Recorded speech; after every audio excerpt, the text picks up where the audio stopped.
Hey guys, today's episode is being brought to you by Talkspace, the online therapy company that lets you message a licensed therapist from anywhere at any time. The Talkspace platform has over 2,000 licensed therapists who are experienced in addressing life challenges that we all face. So to match with your perfect therapist for a fraction of the price of traditional therapy, go to Talkspace.com/read and use the code READ to get $45 off your first month and show support for the podcast. Now let's move on. Hey, y'all, are you looking for a steamy new podcast that is not exactly safe for work?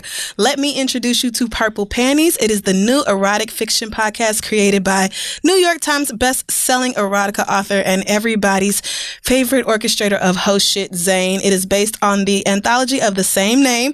On the outside, Maddox, Lauren, and Stephanie go against the grain when it comes to sex, but as relationships shift and physical needs change, can they keep up with the facade?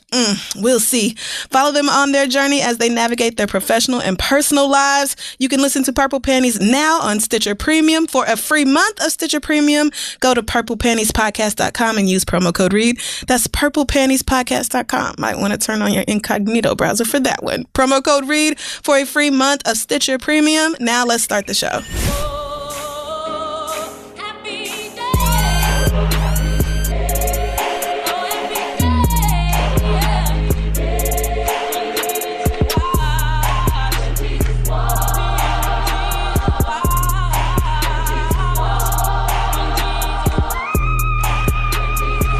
So I only have one quote this week. Oh, great. I feel like you should be able to get it just based off this one line. Are you ready? Oh, okay. Somebody stop me. That's the mask. Okay, you did get it. I mean, that was incredibly... You're going to go with two other quotes from the mask that were harder than that?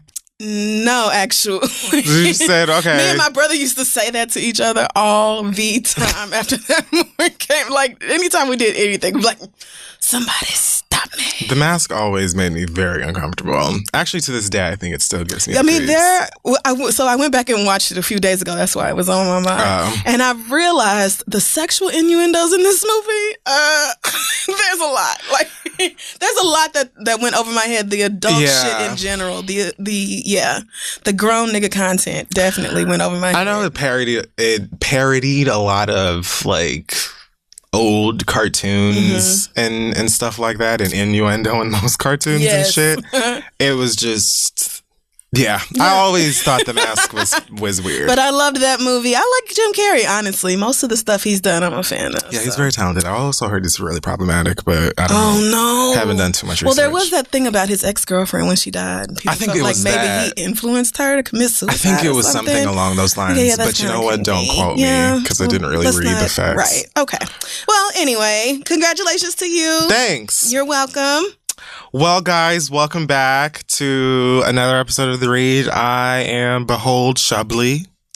I'm Stacey Adams. I'm sorry, who? This is The Read. Yay. You're whom? Behold Shubley? Is that a type of wine? Sure. It's actually Billy Porter's character on the new season of American Horror Story. Oh, you know how I am about... First of all, know how I am about... American Horror Story. That is just... Two things. A, this last episode... Okay, no, I need an adult to come watch it. Was so great because we got... I mean, I won't spoil anything, but... Really great. Okay. In terms of people who are a fan of the franchise. I'm gonna have to go back and look at it. Lots of callbacks, great moments. But then, like, the second half of it, and I was watching this, like, late at night in the room by myself, and I said a very impassioned prayer afterwards. This season is not anywhere near saved. This season is like everything that you, if your parents were like the type that didn't let you read Harry Potter or go see the movies, just at me, or you went to Hallelujah-ween, like. This is every single thing that they hate about that type of fiction. Completely. Yes. Like, I was like, Jesus, like, come into the room. So I was rebuking lines. No. From the show. I was like, oh, not in my house. Jesus is Christ the King. But On another note, shout the fuck out to Billy Porter. Like, I've always wanted to be a black witch on anything. Or not even just a witch. I've always just wanted to be in a show or film where I could just flick my wrist and make niggas fly across the fucking room. Lord. So just seeing one of us. I'm definitely going to need somebody to come watch it with me because I can't look at it by myself. It is not of God. Yeah. It is just... So no thank you. Not any, like, wow. I just realized I said Stacey Adams instead of Stacey Abrams. You did. One nigga thing. I did. And when you said it at first, I was like, wait, okay. I didn't even process why it was wrong. Your Chablis shit. I just was like, oh, okay. My bad. Anyway, yes, go vote, niggas. So... This week in Black Excellence. So anybody who pays any attention to me and my foolishness knows that I know very much nothing about sports. I was introduced to Marshawn Lynch through the chicken wing in the sock. Wow. Story. Damn. That's how I knew who he was. Okay. Well, and I saw myself in him, and I've been connected ever since. Yes. One of my favorite episodes of Conan O'Brien's Clueless Gamer, which is just a segment that he does where he plays games because he knows nothing about them. Oh, that's with fun. One of his, like, I don't know if that guy is like a PA. One of the guys who works on the set who's like a huge video game fan. So he like riffs on it and like makes fun of how video games are ridiculous and shit. And then he'll have like guests. So one time he played Mortal Kombat. Actually, when we did the Green Experiment, that Mortal Kombat game that we played, it was that same one. Marshawn Lynch, another football player. He was Caucasian. Don't know who he was. And Conan O'Brien. Now I have to look it up. Like, you actually, y'all go and find this video and watch it. It's just, Marshawn Lynch is entertaining. Anyway. He is. He's very funny too. Who? Is that Rob? That's Gronk. Oh, there you go. Rob Gronkowski. Sure. Well, how do you not know who that is? Because I don't care. Okay, no, you're right. So Marshawn Lynch is an athlete, an entertainer, and also a philanthropist. I had no idea that he does so much giving back, and has been for such a long time. One of his latest efforts that I just read about today. Did you know that he has his own cell phone service on Sprint's network called Beast Mobile? Oh my God. And through this cell phone service, holy God, he's providing 3,000 free smartphones to homeless people in Oakland and Seattle areas with 3 months of free service, right? So he's got a foundation called Lynch's First Family Foundation, which is meant to empower children in the Bay Area. I believe he's from Oakland. Right. So through this, they've got this program, Phones for the Homeless. Oh, wow. And so I read like, it says here, Leigh Hunt, a mobile industry veteran, said, "We're giving people the opportunity to get free cell phone service every month by engaging in targeted advertising from their device.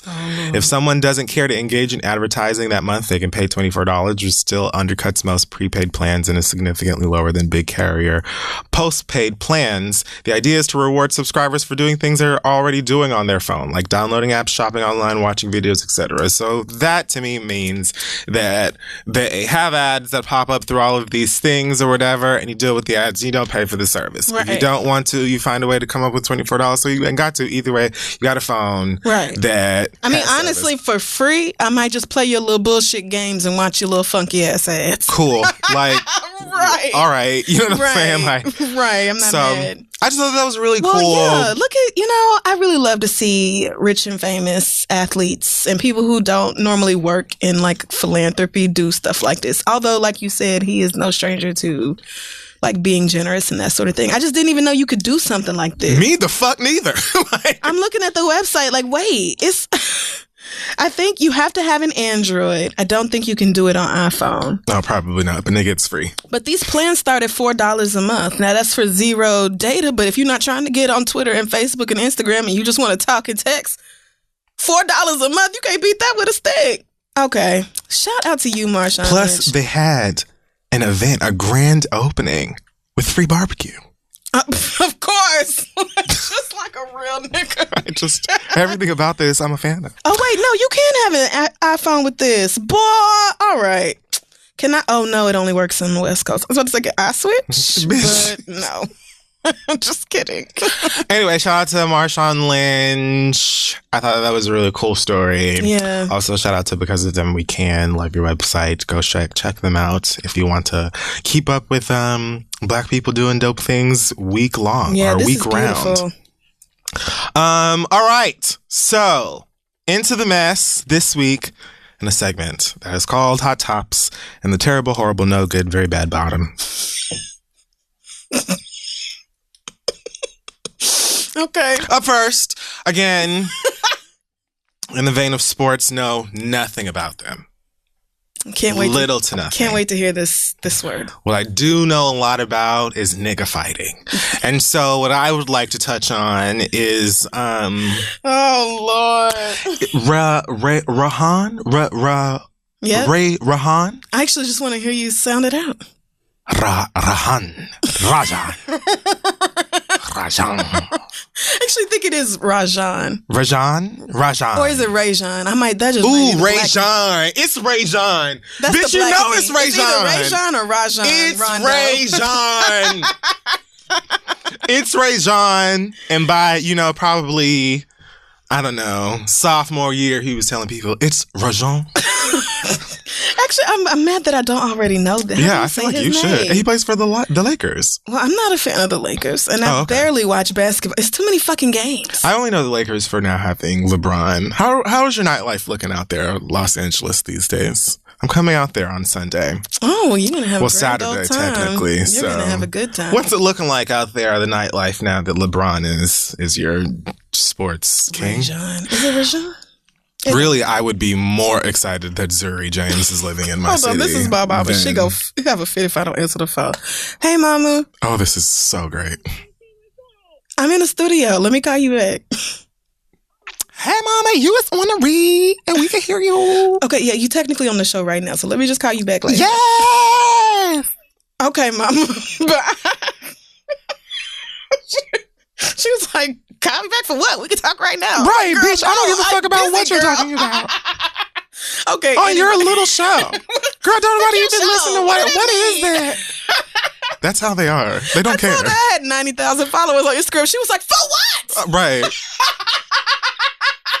said, Mama, I don't know, actually. My parents get a kick out of Link's followers. Well, Link's Instagram is honestly a thing of beauty. They ask me all this. So how many does the dog have now? They just think it's so funny. Like, how many now? Yeah. Anyway, so yes, Rahon, whatever his name is, Rondo, and the Houston Rockets, Chris Paul. That is a name I'm familiar with. Okay. Yes, you do know Chris Paul. I do know that name. Mm-hmm. Couldn't have told you who he played for, but Houston is the place. They got into quite a bit of a scuffle on the basketball court. They did. Were they in LA? Yeah. Okay. So I don't know what was happening prior to this because I wasn't watching this. But I actually think this was the night of our show, wasn't it? I think so. So maybe that's why I had to watch the replays later. I didn't see it. I saw it in the Sprinter or we weren't coming back home. Okay. So yeah, that must have been it. So it must have happened during it. Yeah. Anyhow, so I just see this clip with them, in each other's faces and things. And I'm no stranger to, the athletes getting in one another's mugs and fuming and spewing hypermasculinity at each other through their eye daggers. But usually people keep their hands to themselves because I'm assuming that you can't just beat someone's ass and continue to play basketball. Unless it's Malice in the Palace. Remember that? No. Oh, man. I don't know what you're talking about. The Pistons and the... I remember Fade in the Shade. The Pistons and the Pacers. No, this... You know what? It don't even matter. Let's just keep going. Okay. Let's just keep going. So, Mr. Paul alleges that Rahon spit in his face at one point during their disagreement. And at that point, he decided to, Chris, take his index finger and aggressively push it, I would say betwixt like the eye and the nasal bridge in that area. Like a mush of the nasal cavity. I think that's also a pressure point. So, that's just not where you want a foreign object, especially someone's finger. Why are we mushing our own? I don't know. I think I was testing it. So, at that point, all bets are off. If you're a grown-ass adult and somebody does that to you, I feel like at that point it means we fight. So... Absolutely. There was just no denying. At that point, Rajon, he did what he had to do. Clocked Chris dead in his motherfucking face. Now, I saw several slow motion clips from this. Right. I do think that Chris caught an uppercut at one point as LeBron and the rest of the gang tried to separate them. Some other nigga hopped in and was like, not my dog. I don't know who, I don't know who that is. One of the other niggas also got ejected, I think, for jumping in. I don't remember. I don't know names. I know LeBron was there. I know Chris Paul is there because y'all telling me. I know Rajon. Yes. I guess that's really all you need to know. Is this I know this nigga with the beard. I know this person. His name is... Don't do that. You do know who that is. Fear the beard. It's... No, not his name. You do know his name. If you tell me his name, I'll recognize it. He used to play for Oklahoma City. That means nothing to me. I don't... If you say his name, I'll know it. He used to date a Kardashian. He did? Yeah. Shout out to that nigga for making it out alive. He's still in the game? Actually. Really? Yeah. His name is James Harden. All right now. Look at me. I know things about sports. So I didn't watch the whole I'm technically Jemele Hill. Oh. I didn't watch the whole clip over and over, but I did watch the close-up to see if Rajon did spit on Chris Paul, and I feel like we watched it together. Oh, okay, yeah. So I do feel like it was some spit coming out of his mouth, but I don't know that he did it on purpose. Yeah, it didn't look like, I'm spitting in your face. Right, it wasn't like when Pumpkin spit in New York. That was a loogie. Right. That was... And she was about to die for it. And it would have been deserved. Everybody wanted for Pumpkin to get her ass whooped. Oh my God, if Tiffany had got her hands on that white girl. You remember that reunion where Tiffany threw that whole ass 3, furniture? 2, 1. She picked up that whole prop and tossed it. Lala was like, just get me out of here. Right. Get me out of here. Oh, that is when Lala was hosting all the ratchet reunions. And they brought her back for the next one. And then that Buck Wild tossed that shoe. Like, Lala was like, you know what? I'm done. I'm not doing this fuck shit with y'all bitches no more. Woo, man. This is one of the Ball children?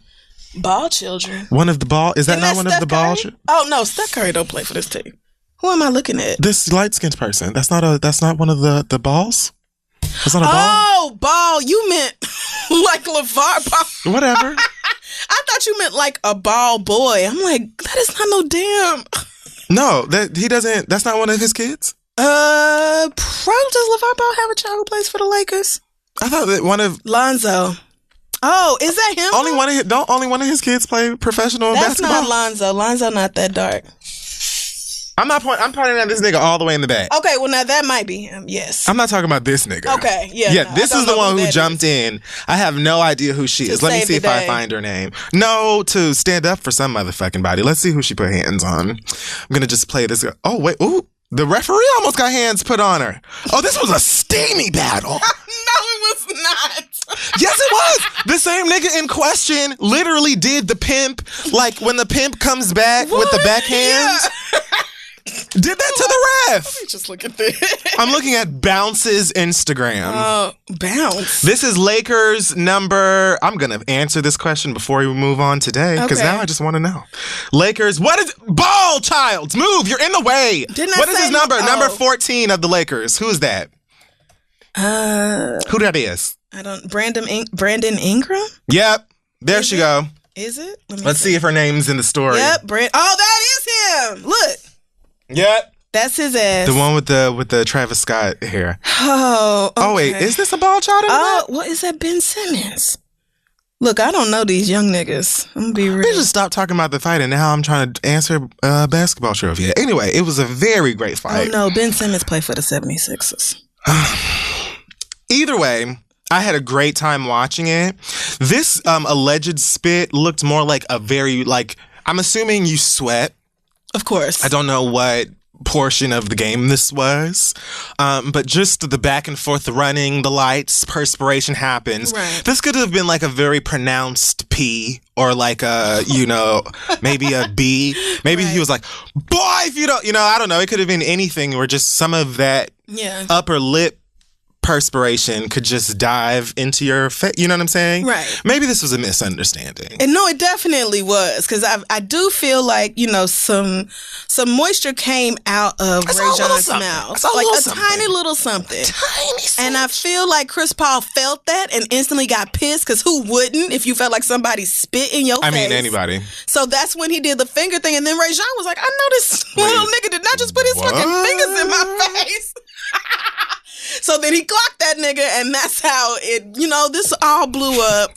As soon as that finger touched him, I said, oh no. In his mind, all the lights in that motherfucking arena went out like a Beyonce concert. Yeah. He didn't see nobody but his opponent. We're not playing no game. Oh, I'm for like, I play basketball? I forgot. I don't do that. I just saw that I have to beat somebody's ass. That's all I processed. Oh, man. Well, God bless everyone involved. I heard that their ladies got into it too. What? Yes, bitch. I heard that, what? This is what I get for not following the shade room. Right.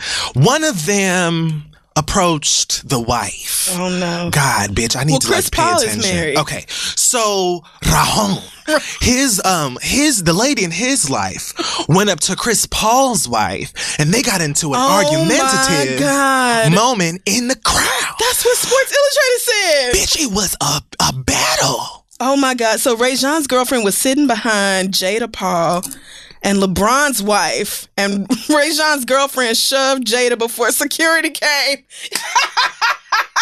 That's a real one. Marry that bitch. Let me tell you something. Don't you ever, bitch. I can't whoop his ass, so I got it with you. I can't. What's her name? Ashley Batchelor? It's like CW's The Game. I wonder, is this really... It's like Hit the Floor. Okay. Well, anyway, now you see, look at this rabbit hole you got me down. Yeah, this became mostly trivia and like Googling and things. I know Savannah was like, I know you bitches better back the fuck Let up. me tell you something. I have a lavish luau themed party to throw my baby. Was it a luau theme? What was her party? Oh. I saw LeBron had posted like he was in his feelings because he had to miss his baby's birthday party. Meanwhile, Zuri was like, I get it. See like, you later. This is how I'm rich. Like, it's cool. We gonna just play Frozen again when I get home. I mean, when you get back. Don't worry. It's all good, Daddy. We're gonna have a good time regardless. It just means that my gift from you has to be even better. Thrice as big. How dare you not be here? Right. But I'm waiting on my diamonds. I stan. You know this. She's so precious. She is so fucking cute. Oh, that's why I watched that damn reboot of the T.I. and Tiny superhero. Show, so I could see. She's a little superhero. She got a little mask on. So I could see Monica's baby. Let me pull up. Oh yeah, I almost want to watch that too, just so I can see Monica. And she got such a cute, smart mouth. Can we just have Monica? That's why I watched it. I had to mute T.I. getting on TV lying. It sounded stupid. Oh, look at this baby. I just love her. And she looks so proud of herself. I'm like, yes. Yep, it's me, girls. It's me. Yep, my birthday. I'm a superhero. I know you can't tell because I have a mask on. Yeah, it's me. It's Zuri. It's me. me. It's me. Yes. I love her. I just love this. And this honestly looks like this is just the party for the immediate family. Oh, absolutely. This isn't even her birthday bash. Right. This is giving just tonight. This is giving just this evening. Like, girl. So this is her like it's your actual birthday party, and then on the weekend she gonna have the real turn up. I would love to be rich and have a little girl. I don't even want kids, but just spoil a little baby. Because her face, she just knows she's everything. Man, I love it. I love how this went from black on black crime to a warm place. We're in We place. don't really care about them grown niggas fighting. Absolutely not in my life. We don't care. I was thoroughly it was just entertained. Interesting, right? It was a great clip. It was a lot of fun to look. I just couldn't believe that nigga really swung like that on the court. Oh well. Everybody involved is still rich, so.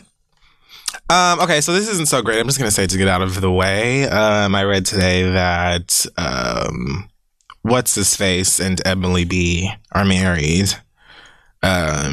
Fabulous. Oh. And I mean news that surprises absolutely nobody that they got married very recently in like some private ceremony or whatever.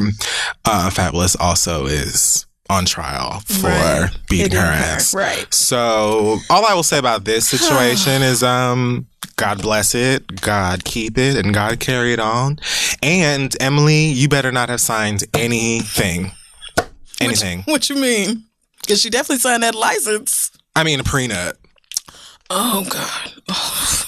Sis, truly with all my heart and soul, I hope you didn't. I truly hope you did not. And I hope you and your kids stay safe. Like, I said everything I need to say about that situation. Yeah, I'm done with it. And we said, I'm afraid they did get married so that she can't be forced to testify against him. But here we are. And now he's right. And now this is just abusers be moving in the same patterns, y'all. They really do. Seasons have gone by in Love and Hip Hop where we saw you play. Anyways. Right. And now you want to. Okay. God bless that. Queen Latifah. Yay! So Queen Latifah has had a rumored longtime partner, dancer, choreographer, gorgeous black woman. Like, I didn't know she and Jeanette Jenkins broke up. That's really the name I recognize. Right. I don't know Ebony Nichols, but I mean, this article that I just found is from 2014, so I'm just ultra late. Her and this girl. Listen. Anyways, right. So Miss Ebony has been photographed pregnant, leading people to believe Queen Latifah, who is incredibly and admirably private about her personal life, which work queen. Right. Yes, Khadij. Leading us to believe that she and Miss Ebony are expecting a baby together. So if this is true, congratulations, Queen. Yay. It's so awesome that someone will be able to say that their mama is Khadij from Living Single. I mean, how awesome. Or they daddy teeth. I don't know what I don't know what kind of pet name she'll have, Maybe mama, who knows? It's all kinds of fun things you could call same-sex parents. Daddy Teeth. Daddy Teeth said I can't go. I don't know. I'm just so happy for them. I love seeing positive lesbian news. Are you good? Not even Daddy Dana or like Daddy and Teeth. I can't. This is beautiful. I love it. Congratulations. I love black love. Me too. And I'm glad that at the very least we can have, the black queer women getting together and being examples. Right. Because we've got Lena. Yay! Yes, we got two now. Hello. Black couples. Gay love, bitch. Can't tell us nothing, ho. We on the come up. Us, I don't know what we doing. I don't know, because all the gay black dudes like white boys. No shade. I mean, white boys be cute sometimes, but it's just... There's nobody else. I mean, that's fair. Love is love. Yeah, love is love.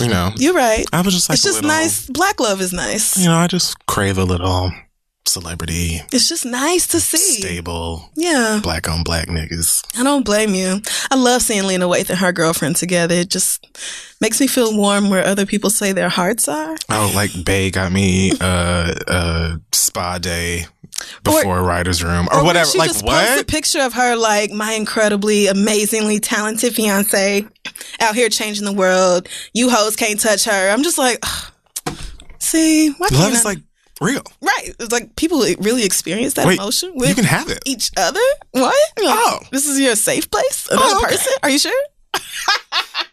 But yeah, this is beautiful, and I'm very happy for them. This is some good news in the maybe Moniece needs to date a black lesbian.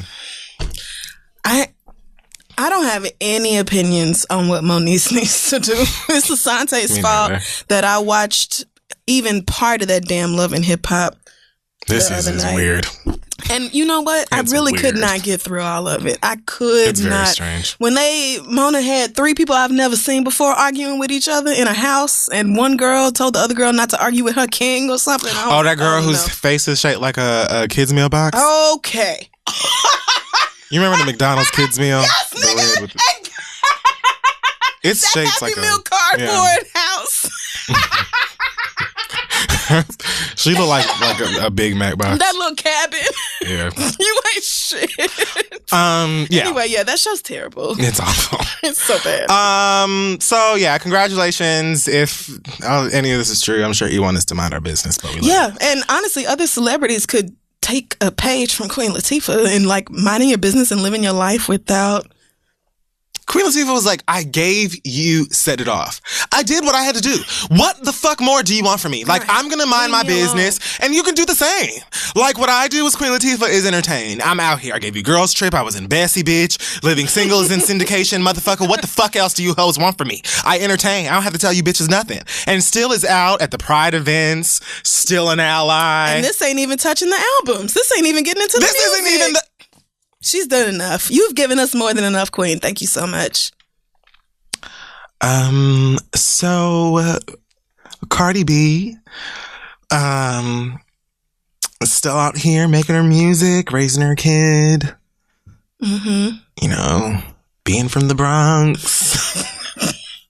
So she just released a song called Money. Well, not really released, it leaked. But I think the song was supposed to come out today since it's technically Thursday. Okay. And it leaked maybe the day before yesterday. I don't know. Sometime earlier than it was supposed to. Cardi got on Instagram and says, you know, when you send music into the streaming platforms and places, sometimes people at those platforms can leak it. It happens all the time. Right. Nobody's a stranger to this. Then she says, you know, the Barbs, they always post to me. They're always posting everything I do. They claim they hate me, but they really love me.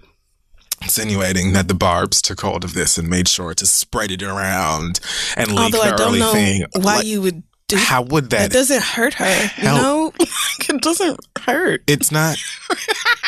So the song came out, what, 2 days early? Like, right. what? It doesn't, and even still, like, leaking don't mean nothing because that just means her team will push it right on through on streaming. So I didn't even know it leaked. I just thought that she decided to release it early. I just thought she put it out early. Like, people don't even have to go through a bunch of different channels to find leaked music no more. Like, it's just... You just gave her fans a treat. Thank you. So I hope the Carbs turned around and thanked y'all for your generosity and your hard work. I'll never stop saying that. The Carbs is great. It just works.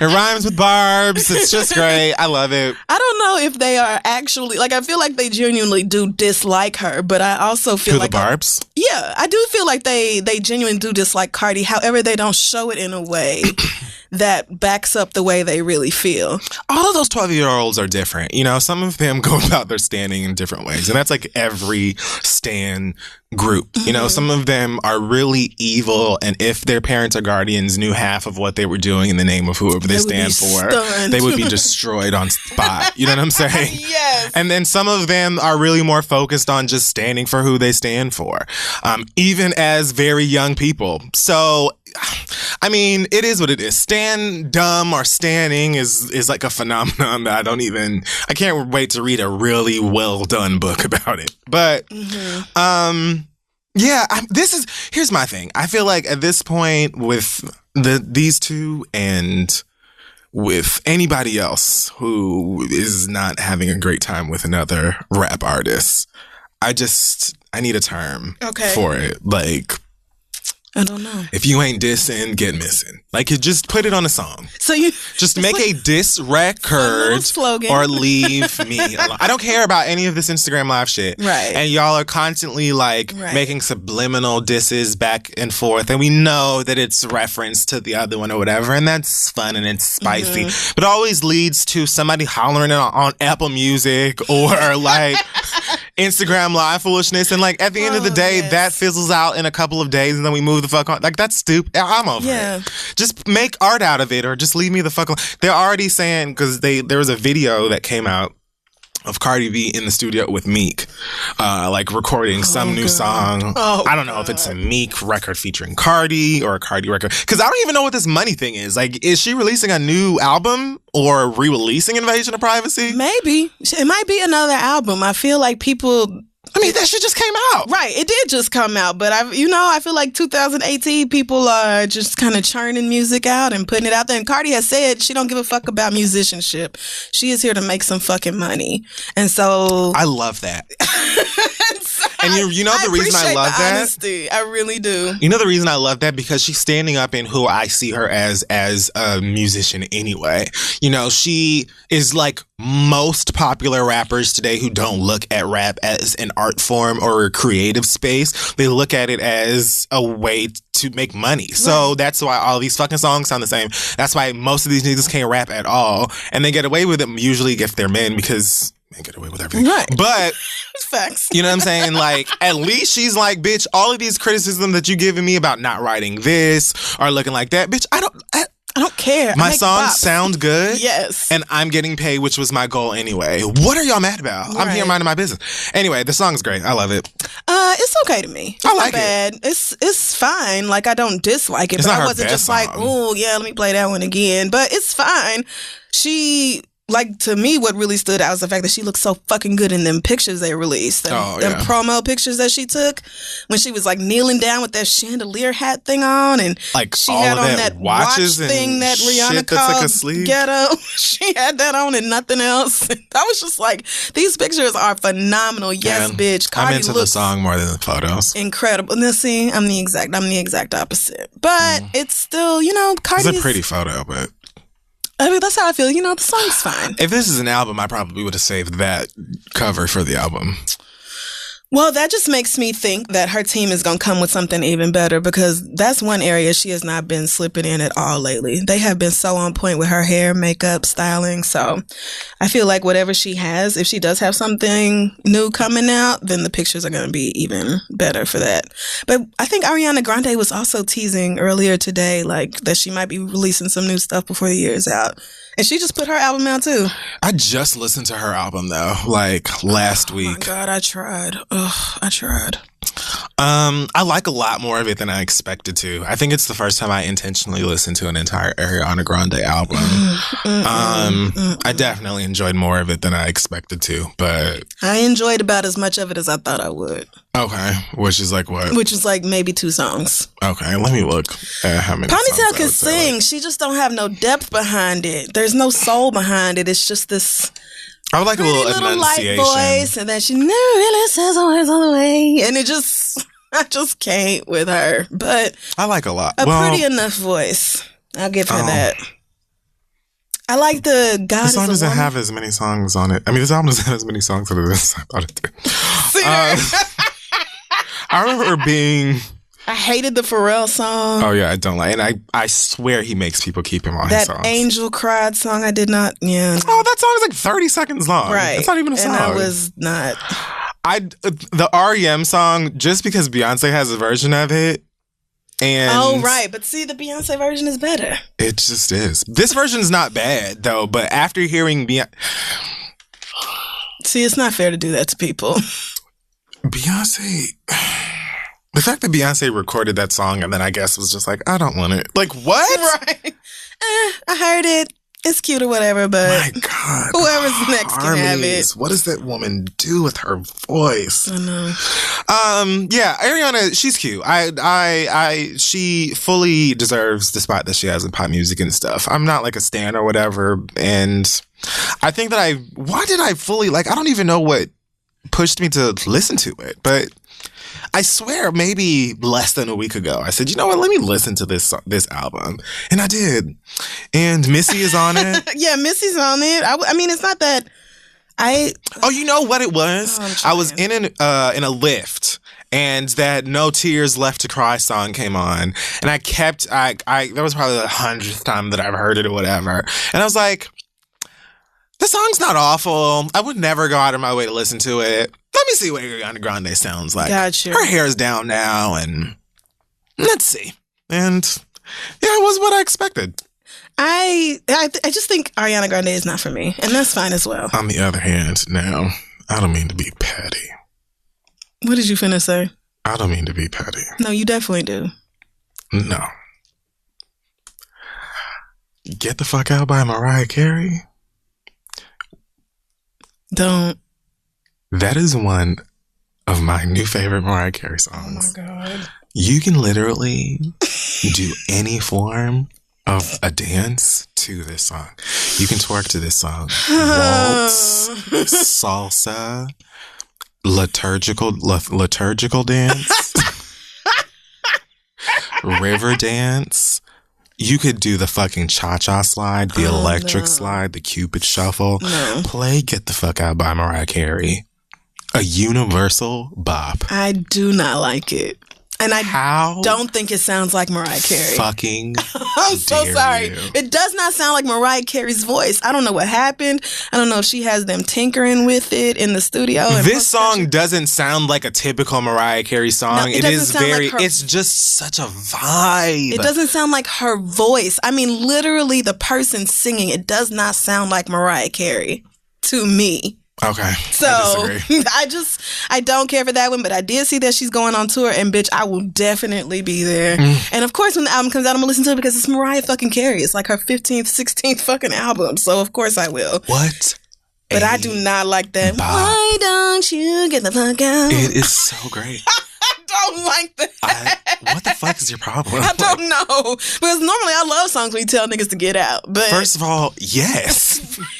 right. On top of that, it is a vibe. Okay. It's I just don't For like my it. birthday, I'm going to play this at least twice a day. I mean, it's your birthday. So. And I want to see how you react with a glass of whatever it is you'll be drinking. I'm sure I'll be and drunk. some weed. Yeah, I'll be high too. And this song. Okay. With some breeze. That's not fair because drunk and high people will react to anything. It doesn't matter. It doesn't matter. Being drunk and high sometimes allows you to come to a plane where you will see things that you didn't see before. It does. Nigga, the song is just not good. That's how I was able to appreciate 7-Eleven. Me too. And now I don't have to be drunk or high to realize that that's a bop. Okay. I will let you have that. That is, I have had the exact same experience with 7-Eleven. Okay. Although I knew from the beginning 7-Eleven was the turn up pregame song. I always knew that. So it didn't have to grow on me. I wasn't prepared for Beyonce to just make a bop just for bop's sake. Now, sake. Ape Shit is the bop that grew on me. Yeah, Ape Shit was a slow burn for me too. Mm-hmm. I liked Ape Shit when I first heard it way more than when I first heard 7-Eleven. Because Ape Shit had like... Oh no, I'm the opposite. I really liked 7-Eleven the first time I heard it. Ape Shit had like layers and a hook and like... Yeah, it does. Whereas 7-Eleven is just Beyonce. But I still loved it. And then the video was so cute. Well, yeah, the video was great. But what were we talking about? We were talking about Mariah Carey so and Ape being drunk and high. Oh, right. But Ape Shit, I did not love it when it first came out. Video was iconic, of course. Yeah, of course. But the song, I was just like, okay. And then as time went on, I was like, okay, I fucks with this. And then at On the Run in Houston, I left this flesh body and ascended over the stadium and got my whole fucking life.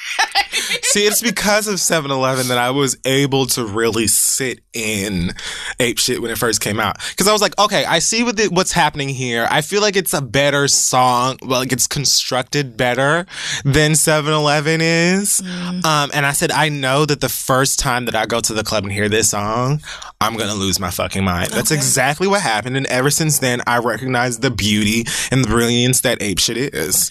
Okay. Most of you other bitches in your regular degular ass London beats or your Mike Wilmated or your Metro Boomin, you know, you be hiding behind that great beat and there's nothing else there. Right. Beyonce just rapped better than most of y'all bitches ever have. She did out-rap you niggas. She did. She went off actually. So, bitch went hard. I mean, maybe once I'm under the influence, Get the Fuck Out will be better, but I don't care for it. It's currently. Sorry. Silky. It's just like a satin sheet. I'm sorry. It's like nothing but love for Mariah Carey, but just imagine a nigga crying and packing his things to leave your house as you are doing the electric slide with a glass of champagne while this song is playing. This is, I mean, I just need for you to appreciate what Mariah Carey gave you. I don't. Sorry. Okay. I just don't like the song. Well, speaking of legendary musicians, Tracy Chapman has some words and some documents for Nicki Minaj. Man, we fucking called it. Girl, I mean, what did you... Because you can't just do that. You can't just do what you want. You can't just do what you want. Oh, Tracy, don't be mad. Like, girl, you cannot. No, that's not how that works. So, y'all know that this summer, before Nicki's album Queen came out, she went to the Barbs and I guess was trying to enlist their help to get in contact with Tracy Chapman so that she could clear a sample for a song on her album.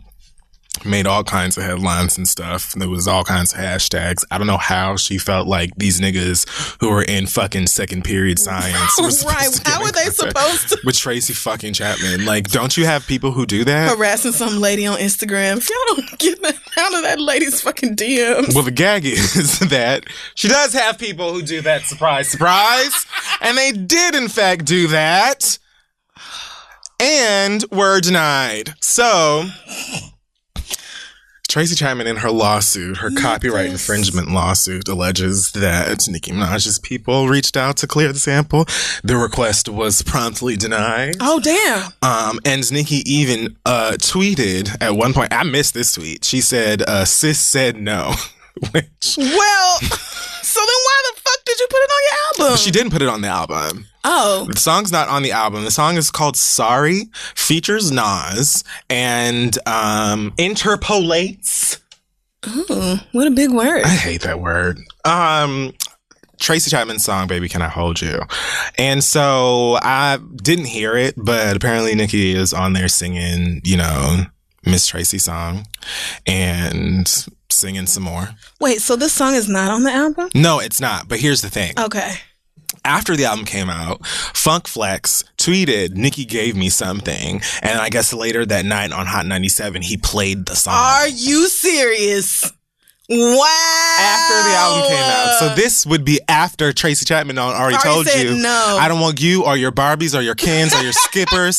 None of them niggas involved with my music. Thanks so much. No. Appreciate it. Goodbye. Oh, no. So she kept it off of the album, but allegedly sent it to Funk Flex to play. And I'm assuming it's because Nas is on it and she was really excited, which would explain why she was so pressed to get the shit cleared in the first fucking place. Okay. I don't understand why. Because didn't she say like it had like a feature from like one of the most iconic, like she was hyping the song. I mean, yeah, but that, I still can't believe Funk Flex would play that on Hot 97. Like, don't nobody listen to Hot 97. Nobody with sense can believe that. But that don't make no fucking I'm sense. trying to understand why after being told that no, you can't. Right. Like, I mean, what? Anyway, This is he played it. poor decisions. Obviously, a 10-year-old today knows how to rip audio from the radio and put that shit on Tumblr. So it made its round somehow. I'm sure if you want, you could go and find it at the moment somewhere. And so Miss Tracy wants her things. Lady Chapman is suing for copyright infringement. Wow. It's already been filed in a U.S. District Court in California. They would like monetary damages. And they're also blocking Nicki Minaj from doing anything further with the song. I mean, I'm sure she wishes the song never even existed at this point. I'm sure also that at some point this will all go away because Nicki will settle whatever she has to pay her. I'm just confused. Like, couldn't this have just gone up on SoundCloud or something? Some free platform? Like, can't you sample... I feel like the issue with sampling has always been you need to get clearance if you want to then turn around and make any money off that track. No. It's not that simple. Okay. No, not at all. Copyright infringement is just, girl, I don't want you to use my things. Oh, well, never mind. You know what I'm saying? Like, it isn't like, just like you're making money off of it. Like, it's real. It can be very complicated. Okay. Yeah. You know what I'm saying? And I'm assuming because she had to do, well, I'm not saying she had to, but because Nicki did that whole thing with like, oh, I'm trying to find Tracy Chapman, we're trying to get in touch with Tracy Chapman, and Tracy actually saying no and making sure to sue on top of that, this lady, for whatever reason, was completely decided in the fact that she did not want her music affiliated with Nicki Minaj. And she has that right. The same way, if in the future somebody want to sample one of Nicki's songs and Nicki says, bitch, I don't want you using my shit, it don't matter if they put it on their album or not. They can't just send the song to whoever and let people listen to it anyway. Because that means that anybody can then take that song and put it on their device and listen to it whenever they want to. Somebody else could take it and sample it. Somebody else could, you know what I mean? Like, I don't want you using my shit either. I don't want anybody hearing you attempting to sing my music. Okay. Period. That clears it up. Got you. You know, I mean, I don't know the difference in money, what it could look like in terms of the lawsuit, since she didn't actually make any money from it. But I know that a lawsuit is very much reasonable, and she will more than likely win. Right. So if I was Nicki, I would be calling Flex and Hot 97 like, y'all putting in on this. I'm sorry. y'all paying at least 60% of this fine. Because how? If you sent them the song, why? What did you think? Oh, well, there is that. If you sent them, unless you sent them, like, for whatever reason, let's just say in a fool's world, Nicki Minaj sent this song to Funkmaster Flex with a fucking message attached that said, we're just such great friends and I just really wanted you to hear it, but please don't play it. I don't want to get in trouble. Honestly, that's what I thought when you said she sent it to him. I'm like, oh, they're friends. I messaged him. Like, why? She just did an interview the other day where she was like, I think before Queen came out or when she was promoting it, saying like, they had just like recently made up or something like that. And that was the same interview where he said that he believed when people were saying Nicki didn't write her stuff because she was a woman. Like he believed that she had ghostwriters because she was female. Right. So they don't seem to, I'm sure they're on cool terms or whatever now, but Funkmaster Flex don't seem like the type of person who I would just be like, oh, yeah, like, yeah, here, I really want you to hear it, but please don't. Like, well, he did go on Queen Radio sucking her dick a little bit. Was that Flex? I think so. But anyway. Furthermore, if the nigga, and I'm reading this on Pitchfork. Oh, okay. White they quoted Funkmaster Flex's "Nicki gave me something" tweet, and he spells it Nicky. He deleted this tweet allegedly. Oh God. So, like, how friendly are y'all? All right. So, you know what? I was trying to make it not so much Nicki's fault, but I can't. I'm all out of ways around this. Sweetie. I don't know why you sent it to anybody. I don't know. You already acknowledged that you used this woman's music in one way or the next. Mm-hmm. You also have acknowledged that she told you not to. At that point, don't use the song or change it. Right. I don't understand if you love the song so much, why you didn't, or the fact that Nas was on it, why not just change the beat? Can it not be done? You know how many fucking bops Beyonce got? Right. That we're never going to hear? Jay-Z said she has vaults and vaults of songs, and they just dance around and laugh at how the rest of us Beyonce probably got a song with Whitney and Michael before they died. Oh my God. She probably do. And we'll never hear it. Sir Rumi. That's fine. Yeah, they're on their background They know vocals. word by word. No, it's fine. Right. Yeah. It's just... They've already done a remix. What is you talking about? Like, what? You just can't do what you want. Anyways. I can't believe Funk Flex played that on the radio. Maybe she thought nobody would notice. Like, maybe Nicki thought... What? Maybe she thought, oh, Tracy won't get mad. We played on the radio one time. I don't know what Tracy they thought. Said, bitch, you thought. But you know who's going to get to the bottom of it? Tracy fucking Chapman. Well, get your money, girl. I'm never mad at that. I'm sure whatever money it is that a judge would potentially award Miss Chapman, Nicki's got it. You're just going to have to cough it up, I'm assuming. I don't see how, if all of this is true, how she's not going to sit in front of a judge and be like, oh, yeah, girl, here.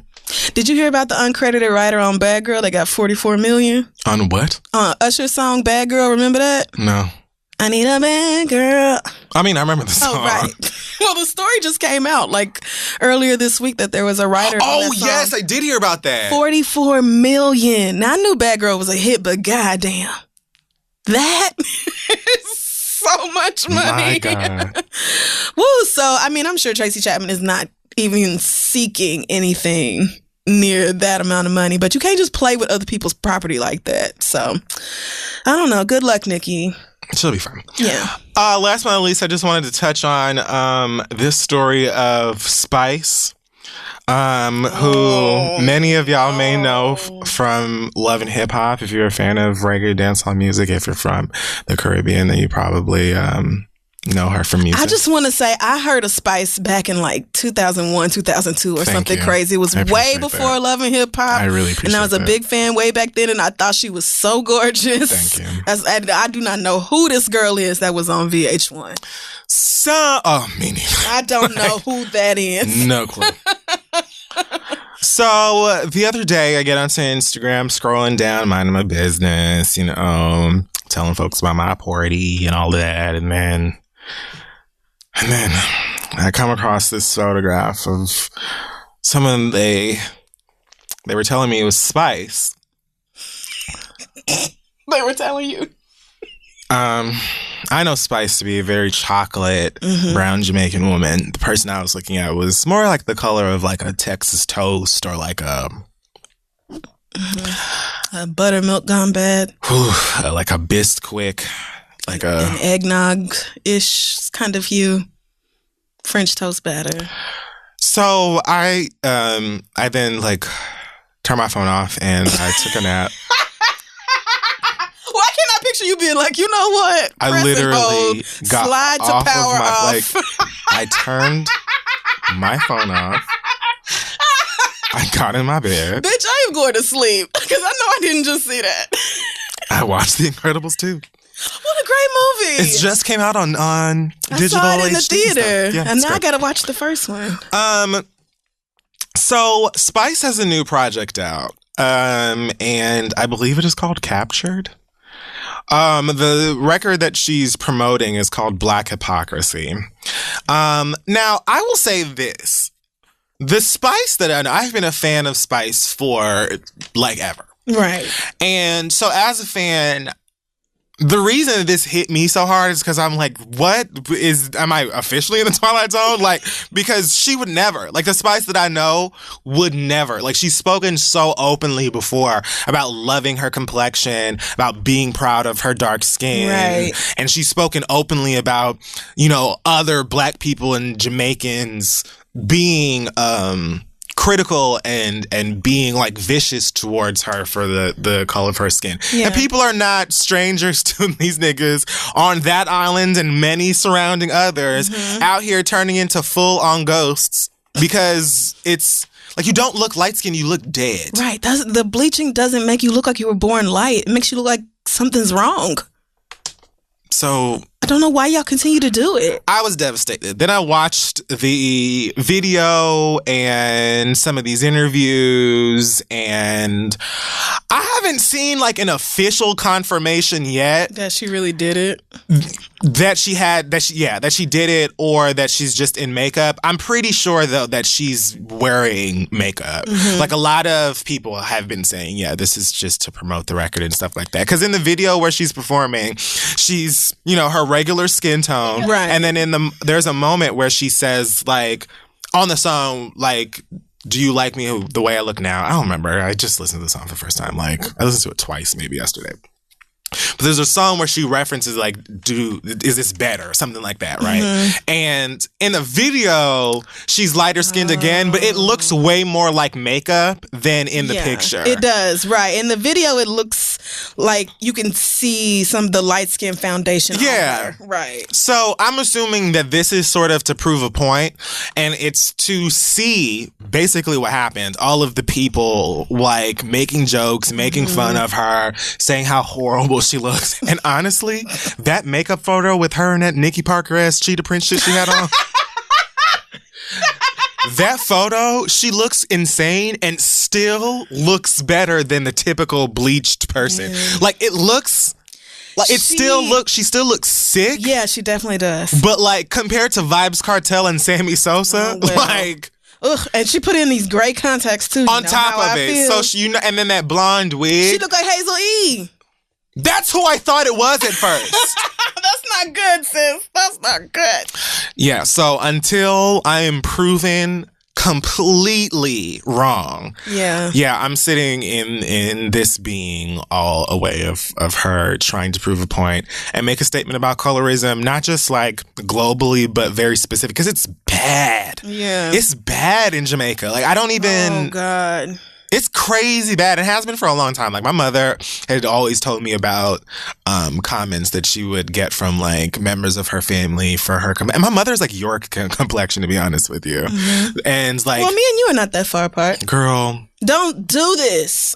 We are not that. Don't treat me like I'm Jade. No, you're wrong. You're right. We're not that far apart. We're really not. But you're lighter than me. Yes, it's true. And like, she has a brother that's a little bit lighter, like a little bit lighter than her. Me too. And when they were kids, they would get like comments about one being the other, like better than the other, or one being favored and stuff like that. And it's like, nigga, if you'll say that in front of your grandkids or your nephew or your cousins and them and shit like that, then like, of course any bitch off the street. Yeah, it's bad. Oh my God. And I mean, it's bad here too, but like, I mean, yeah, but my family has literally the lightest of the light-skinned niggas and the darkest of the darks, and everybody in between. So I was never, nobody, I feel like I fall in a weird position in the colorism debate, because nobody was ever like, you black bitch, except white people. Like, right. I didn't get shit on for my skin tone by other niggas. Right. But this, I guess I never really thought of Spice as being like particularly dark. She just looks like a black girl to me. But I see what you're saying as far as like the whole colorism debate is concerned, in the islands especially. If you like would do that to yourself, that is I can't. It's a problem. Right. I couldn't believe when I was in DR a few weeks ago and they were talking to me like I was black and they wasn't. And I was just like, I don't understand what you mean. Like, we the same. we the same, nigga. I don't. It's just really wild how they don't consider themselves black. But anyway, yeah, I hope this is all just host of issues. She posted this on Instagram knowing it was gonna piss y'all off and get y'all talking and watching her video, and it's already almost at 1 million, I think. See, there you go. It came out like maybe yesterday because niggas was pissed, and so I hope it is a promotional stunt and not a permanent thing you did to your body, girl. Yeah, because I mean, at the end of the day, how does the message hold weight if you actually bleach your skin? Exactly. You know, that wouldn't even make any sense. Yeah, the Spice that I'm familiar with, you know, I don't know her on Love and Hip Hop throwing plates of barbecue with niggas and stuff like that. But as far as like the music I've listened to and the lyrics in that music, that wasn't the girl. So I am sticking close to my spirit, to my heart, and to my savior. Mm-hmm. And, you know, the fact. She really had a lot of y'all rattled. People were pissed. Broken. Like, I was like, Spice, you did Love and Hip Hop. It's okay. Lots of people. I loved Kalina. She did it. I really liked some Bridget Kelly songs. She on there looking crazy. You know what I'm saying? I was like, you know, I liked Lyrica Anderson as a songwriter. She's written, yes, she wrote some songs I liked, and she also had like a couple of songs that never like officially came out when she was working with Timbaland. So I knew who she was before Love and Hip Hop, and then she came on Love and Hip Hop with both her mama and her man's mama fighting on the beach in bikinis. They mamas should have never been on TV. Single worst mistake y'all could have made. They're joining many hip hop mamas on TV. Mm-hmm. Just embarrassing themselves. Let's not forget Mama D. I mean, yeah. Honestly, we could probably reach this all the way back to New York's mama. Even though New York's Sister Patterson might be the beginning. I think she might be. And even that, like, she wasn't anywhere near as bad as these 2018 crop of mamas. Patterson's fucking nuts. They on some new shit. But the saddest part about this whole story is that this is certainly going to be part of Spice's storyline for the next season of Love and Hip Hop. Which one's she on? Atlanta. Miami. Oh, no, it is Atlanta. Yeah. Yeah, because she was on there with Rashida and them. Oh, yes. And Tokyo... Vanity. I almost said Tony. I thought Tony, too, when he first said Tokyo. Oh, yeah, Atlanta. This is definitely going to be if she's on next season, this is going to be a storyline. Well, good. I don't have a problem with this being a storyline if she's back to her regular skin. Just don't let it be real, right? Right. Just wash I'm that shit fine off. with that. Get in tub or wherever the fuck it is, they got to rinse that shit off. And yeah, let's get the conversation going. I loved when Amara did it on Miami, when she had the conversation about colorism specifically in, you know, the Latin community and Miami. And I was like, being from Miami, witnessing all that shit going on firsthand, and watching these white Latin people being like, you don't even know black people. Like, what? What? Do you know black people? What? So yeah, I'm all for Love and Hip Hop having a few conversations with depth mixed into, throwing tables or whatever. But this just must have taken, like, they got her stomach and her arms, her hands, everything. That must have taken an eternity to do. I mean, if it does some good, if it makes a difference, what's 13 hours of spray painted makeup? If it keeps one girl from taking whatever pill or cream y'all use to do that to yourselves. A pill? I mean, I don't know. I have no idea. I really have no idea how you do it. I don't know how you bleach your skin, because I would never want to do that. I just imagine it has to be painful. Does it not hurt? Right. The melanin leaving your body, I feel like it at least tingles. I hurt looking at you. Yeah, so, I hope a good long hot shower is all it took to get Spice back to normal. Imagine rolling over in your bed. She had niggas losing it. And looking at your lover, and that's their color they look. Actually, would rather just be with somebody ice white. Blue eyes. Right? I would rather just date the oppressor. It was so hard looking at Tiny on that show with Monica and all them on it, and she doing her interview with them icy ass eyes. Not the same. Why do we have You to? stop it She right the one now. went and got a retina First of all, transplant. technically, those are Tiny's eyes now. Okay? They're not contact. No. I've gotten used to them.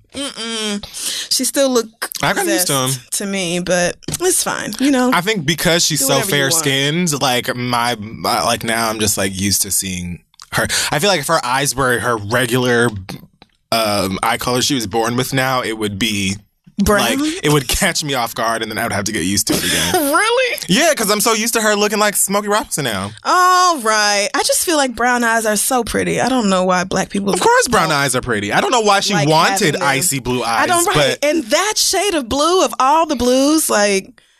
I feel I'm used to it now. It don't matter. I can't even find a picture of Tiny's real eyes, so I'm cool with that. I don't care. I'm done. I'm just she just seems like such a nice person. See, look how pretty and normal and she I want looks. for everybody to be nice to her. Pretty and normal. See, like that to me now is just so weird. Her looking like a regular girl? No, it's just I'm just used to her eyes looking like light now. Well, all right. Whatever. Anything else? Are we done? Oh yeah, no, that was the end.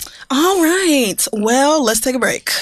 Hey, y'all. Shout out to Third Love for their support of this week's episode of The Read. They use millions of real people's measurements to design their bras with breast size and shape in mind so that they fit impeccably and feel even better. And since Third Love added 24 new sizes, they now offer the most options of any brand with a grand total of 70 sizes. You can find your fit in 60 seconds online. Order it and try it home with their Fit Finder quiz. It takes less than a minute. There's no awkward fitting room experience with somebody fondling you. It's just answering some questions and then receiving the most comfortable bra you will ever own. I love my t-shirt bra so much. I tell y'all all the time, it is just fun to lay around the house in, which is very rare for me and bras. There's premium, ultra soft smoothing fabrics and expert design features like straps that don't slip. It's just the small details that make all the difference. And the labels are even tagless, which is the best part. I can't tell you how many bras I've had to turn around and cut the tags out because it's like, girl, I cannot have the back of my back, like the middle of it, itching all day. It's just so annoying. And because Third Love guarantees a perfect fit, returns and exchanges are free and easy. There's a perfect bra for everyone. So right now they are offering y'all 15% off your first order. Just go to thirdlove.com/read now to find your perfect fitting bra and to get 15% off your first purchase. That's thirdlove.com/READ for 15% off now. Do something great for your titties and let's move on. Show your titties some love. Beautiful. All right, so we're back. It's time for letters. Send your questions to asktheread@gmail.com. We may just read them aloud on the show. Let's start this week with a letter from, let's see. We're going to call this person, what's that? We're going to call this person... I'm struggling. Samantha. Okay. Samantha says, you need a little bit of backstory before you hear this. Oh, God. Just a little bit. I was raised by my grandmother. When I was 13, she took in a baby who I've always referred to as my brother, although he is no blood relation to me at all. When he was 15, he found his biological family and ran away to be with them. The bio mom didn't really want to be bothered with him anymore. Long story short, she's trash. I'm sorry, I didn't mean. I mean, well, right. Ended up kicking him out on the streets, and he became a couch surfer from there. He and my grandmother eventually repaired their relationship, but she was reluctant to allow him to live her with again. She passed in 2013, and her wishes were... I'm sorry. You keep so laughing. Distracted. Her wishes were that I make sure he was taken care of since I am her beneficiary and receive her pension. Aww. I set up an account for my brother and gave him money every week.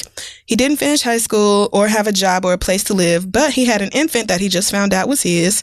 Oof. I tried to make sure he could become self-sufficient by getting enrolled in a GED program, getting his driver's license, and applying for trade programs. But he wasn't down for any of that. Each week he ran through the $500 that I gave him and yet never had anything to show for it, so I stopped the payments. Unfortunately, my brother was shot and killed in 2014. So a little bit of a sad backstory. Jesus. But now you have it. She said, I wanted to do right by him and contacted his baby mama to offer financial assistance to her for his son. We went to the bank and set up an account that I put money into weekly from my payroll. She was only responsible for paying the $12 monthly checking account fee. A few months later, I was contacted by payroll from my job stating that the account had been closed. When I reached out to the baby mama, she said the bank, quote, kept messing with her money, end quote. So she closed the account. To me, that means she didn't need no help. So I refused to start the payments again, even though she asked if I could. I have an infant child of my own, and my husband had just gotten laid off at that time, but I still gave her money when she needed it and asked. Right. For a time, she seemed to be doing Facebook Fortunate, which I didn't know y'all had a name for that. What? When niggas be stunning on Facebook with like, here go my new job, here go my new apartment, here go my new car, here go my earrings, this sort of thing. I didn't know there was a term for that. They call it, Facebook Fortunate. I know nothing about Facebook. Woo! So, let's see. And she was even posting photos of the highest grades of weed. But lately, she seems to have fallen on hard times. She lost her job, got into a car accident, got evicted, etc. I mean, fuck. Where? Jesus. From Facebook Fortunate, right back down to reality. She asked me for money to help with the security deposit. I sent it. She then asked me to borrow money since she was between jobs and said she would pay me back after she got her first check. I sent that as well. Okay. Needless to say, the date came and went without contact from her, not even to say thank you. Of course. She messaged me yesterday asking for more money and acknowledged that she already owes me some, but says that she needs it because her kids need winter coats and she doesn't have anybody else to turn to. Jesus. I'm pissed because she's trying to appeal to my heartstrings regarding some kids that are not mine and, to be real, are of no relation to me. I don't want to see kids out there without coats during the winter, but I'm not putting another dime in her hand. I thought of sending her some coats, maybe donated from friends or family or purchased from that's a a good store. idea. But I don't appreciate being treated like a fucking sponsor. What should I do? Thanks, Samantha. Well, this is hard because you're right. Like, this child is no relation to you. Right. And you've done so much already. So much. Like, way more than I would have done. So much. Like, you're an awesome person. So much, girl. Yeah, I don't know, man. Like, this is tough. And I feel like, yes, it is because of the mention of kids. That is definitely why. That's the only reason this is difficult, because you got to decide, like, all right, do I want to help in whatever way make sure that these kids get their coats that they need? And if that's something that you decide to do, I would explicitly explain to this girl that I'm not helping her anymore after that. You know what I'm saying? Mm-hmm. I don't even really, when I gave her whatever she said about that money that she said she was going to pay back. Oh, yeah, that loan. When I gave her that money, I would have fully expected to never see it again. And she probably did. Right, and she probably did. So it would have been like, it's all good, all of the money, whatever. Like, you don't even have to think about paying me nothing back or whatever. It's all good, but, like, from here on out, we're clear. However you want to word that, I'm not even going to say what's best. But if you did decide to provide her with coats or the money for coats or whatever it is that you would do, I would make sure that she knows, like, girl, you know, I understand you said that you don't have anywhere else to turn, but you better get your carousel on, bitch. Like, I don't, you know what I'm saying? Like, girl, like, we're not related. Them kids ain't related to me. Like, yeah, I didn't fuck you. Like, I can't. What do you want me to do? You were being so generous to take care of, send her money after your brother passed away. So sadly, like, I guess he didn't have any assets to leave behind or a pension or anything. Well, of course not. He must have been entirely too young. But at the end of the day, you can't let her take advantage of you. You keep doing this, and that's why. The baby's just cold outside. You got kids, mama. You got to figure out how to take care of them. You know what I'm saying? Or at least show the initiative to, like, really appreciate and pay back, you know, what's being given to you. You know what I'm saying? You fully understand the relationship that you have with this girl, the same, and in that same way she understands. You know what I'm saying? She understands how y'all even connected in the first place, and that you have no right or obligation to do any of this for her. You know what I'm saying? She sees that you're a good person. She sees that you're a compassionate person, and she's going to use that to her benefit. You know what I'm saying? So, yes, you got kids, and yeah, it makes all the sense in the world to be caring for those kids and want to help and stuff like that. But at the end of the day, she got to be able to take care of them, you know. If you, like, want to help her find someone who can be a mentor or get her a job, like, whatever it is. But she can't be leaning on you. Like, on top of that, you talking about how you got your own baby and a husband at home who got laid off. But, like, bitch, you got your own problems. My nigga, I'm sorry. Like, I feel you, and you know what I'm saying? I care about you and them kids or whatever, mama, but I got problems of my own. If she can't respect that, I don't know what fuck time she thought it was. My heart is really breaking because I'm the type of bitch that you could get me like this. You really could. Me too. You could definitely get me talking about your kids was going to be cold without my help. I mean, anybody with any form of a heart. Oh, but, you know, maybe if you ask her, look, what size coats do the kids wear? You know, we have some donations at the church that I can get for you or something like that. And she's like, oh, yeah, you know, this one wear an 8 and this one wear a 12. Then, you know, that's a bitch who really want a coat.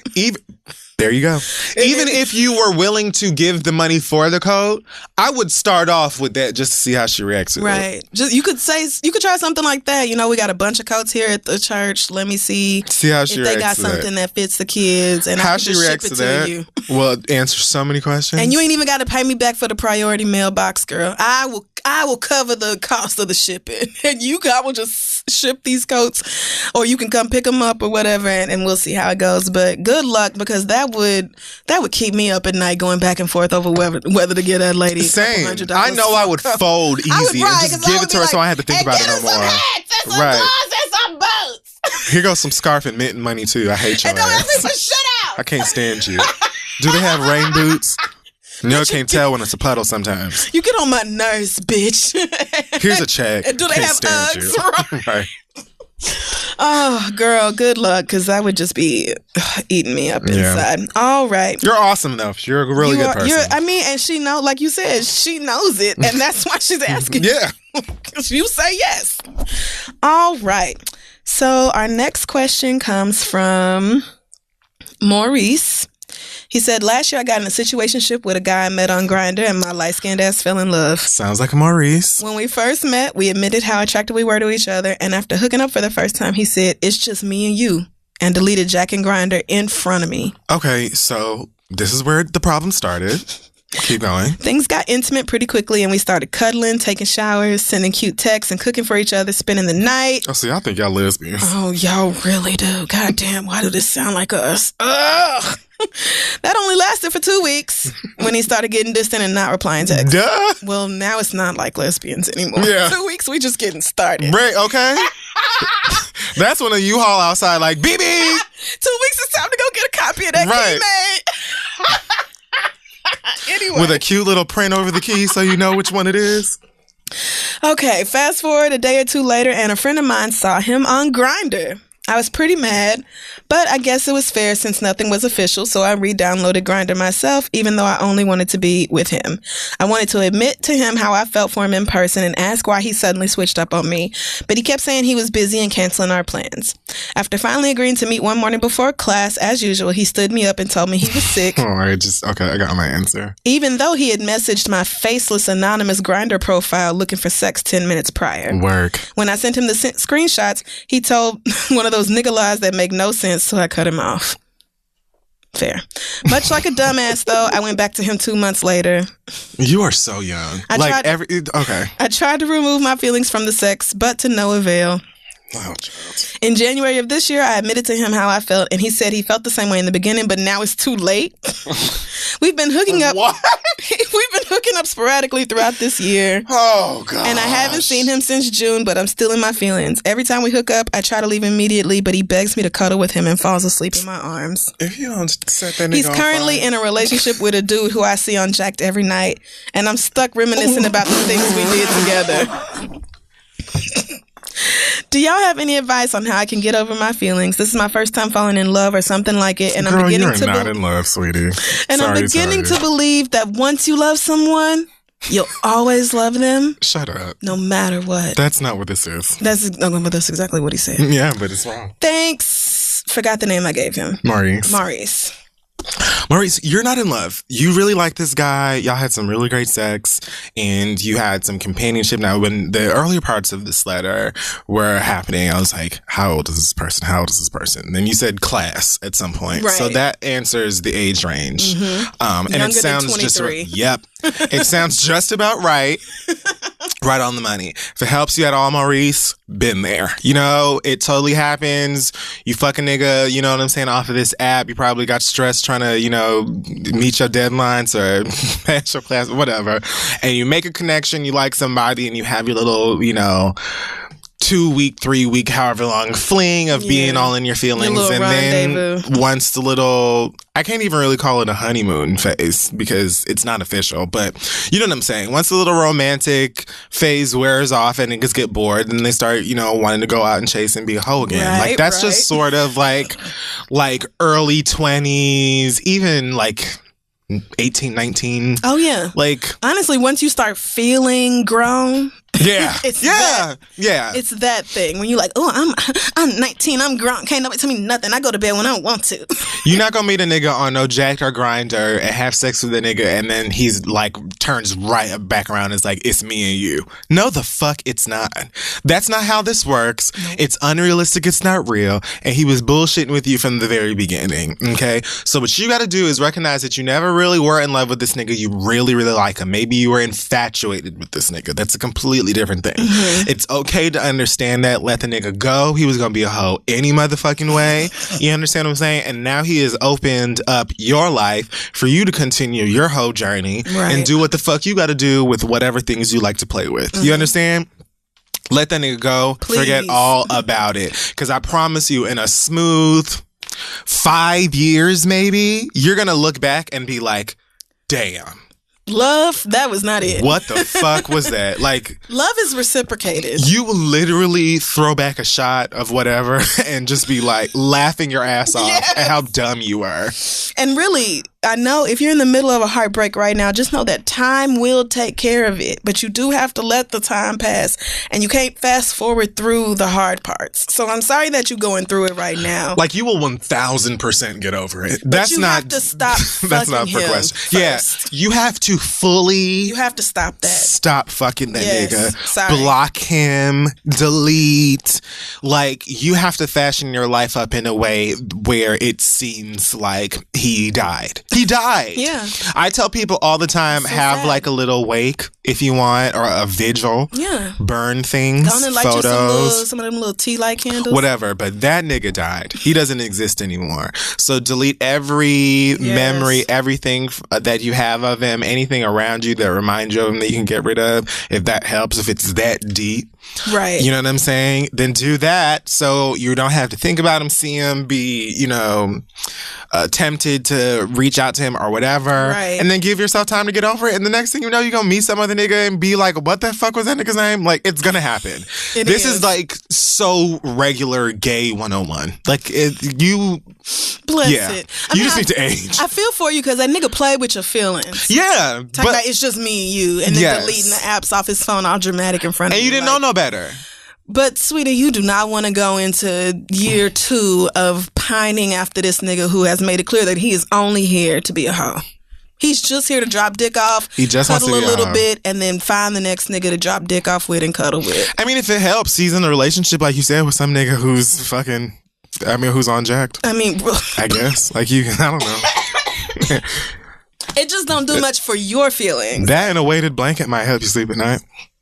Now, look, I'm telling y'all, if you niggas is feeling lonely and you want to be held at night, you might just want to go on Amazon and get you a weighted blanket instead.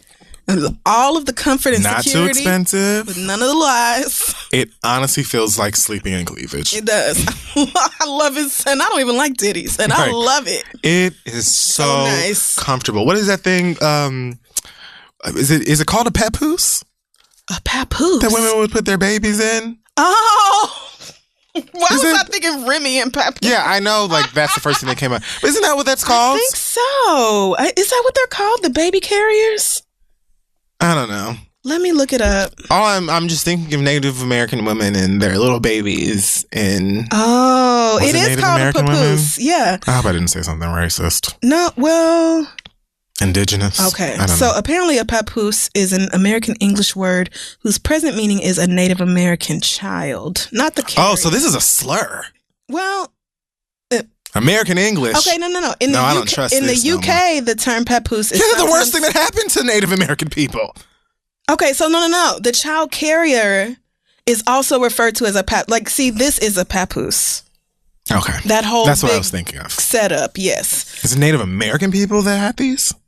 Yes, but I don't know if Native American people call them papooses. Oh, of course they almost certainly do not. Of course they do not. Sorry, natives, if we slandered your people in any way. I bet. I don't know what else to call it. Not to be Elizabeth Warren right now, but I am 1.3% Native American. So saith ancestry. But we can actually look at pictures of your family members that you know and be like, oh, yeah. But that's also like not how it works. Like you also have to be part of the community and like, part of the tribe. It's not just, oh, my grandmama was half. And you're like, okay, bitch, whose was it? They don't care. So anyway, what was we talking about? I don't remember. Oh, weighted blankets. Yes. Weighted blankets instead of niggas will save your feelings this I could have just said like a Bjorn. A Bjorn. I could have just said that. But you know what? I'm glad you said papoose because I remembered that word. And at first I was thinking pupusa, which is the Brazilian food. Have you ever had a pupusa? I don't know what that is. Nigga, I got to take you to get some pupusas. They are... Is it Brazilian? Sounds like something I never eat. Salvadoran. It's like a tortilla with a filling inside. Oh, I got to take you to this spot. I'm sold. I don't even know what you're talking about. It's like margaritas and pupusas. It's so fucking good. But anyway... Weighted blankets don't lie. They don't. They not finna tell you where they was lying about where they was at. They not finna wait till you fall asleep to go get. You don't even have to wait for them to come home. they wait when you're ready to go to bed. Right, they're ready to go to bed. What's the problem? So but really, you're gonna have to cut this nigga off. You do not want to go into year 2 of being in love. Or infatuated, because it's not love, with somebody who is not thinking about you. Use the wintertime to be in your feelings so that by the time the weather changes and it's all summery and niggas are officially hoeing again, you're ready. But don't get too deep in your feelings. Halloween's coming up. You might be able to find somebody at a party or a get-together, that sort of thing. Go out to clubs and get-togethers and events and, put yourself back out there. Don't be worried about this nigga who is clearly not worried about you. That's all I'm saying. Amen. Good luck to you, babe. Our last question comes from, I need a lady's name. Charmel. Charmel says, I'm 26 years old. I live in the DMV. Back in June, I made a friend while I was at the laundromat. He needed help working the washing machine, so I helped him. Wait. Of course he did. Of course he needed I don't even know why. in the washing machine. He did. Sure. He was nice and friendly and had a lot to say about politics and racism in this country. Oh, God. I can't say that I was attracted to him, but I was interested in what he had to say. Oh, that's cute. We parted ways and I didn't see him again for about a month. But when I did see him again, he was acting weird, like he was flustered, but I let it go. He talked about projects he wants to work on and says he has a goal of waking up black people, which I can respect. He also said, though, that he is a conspiracy theorist. He believes... Oh, boy. So he's B.O.B. He believes in the Freemasons running the world and the back of the dollar bill having significance to that theory. He said he had a lot he wanted to teach me and maybe I could meet him at his apartment over the weekend to talk about it. I was not interested in meeting him alone in his apartment while he told me things I don't believe in. Unfortunately, I'd already given him my number, so he texted me that weekend asking if we could get together the next. I told him I would be more comfortable meeting somewhere in public, and he agreed and said he just needed to tell me something beforehand. So I met up with him Friday after work and he let me know that he has a crush on me. Right. Okay. I laughed it off and we went to a coffee shop and he told me more about his nonprofit idea and the other projects. But throughout the night, he would reiterate that he was interested in me romantically. What's wrong with the nigga? He's 40 years old. Not that I think 40 is old by any means, but I'm not comfortable with the 14-year age gap. Old enough to know how to use a washing machine. Oh my God, what a valid point. How you 40 and don't know how to work the fucking washing machine? Like none of them? Nigga, they're all pretty much the same. I mean, you kind of just know how to... You just... Right. Okay, anyway. He's also ready to settle down and have lots of babies, and I'm just not ready. I want to be financially and emotionally stable before I bring any kids into this world. Plus, I'm Christian and he's Muslim. That wouldn't be a problem for me, but he thinks Christians are heathens, so I don't even know how that would work. Unless he's hoping I would convert, and I'm not interested. So he sounds like... Okay. Right. The next day, he texted me saying he had something important to tell me. And wait, he had what? Right. Wait, spit it out, nigga. What the fuck? I figured it had something to do with him being interested in me, so I found an excuse to not meet up with him. How many people has he killed? I did bump into him at the laundromat. He sat down and told me that he's in love with me and that he wants to marry me.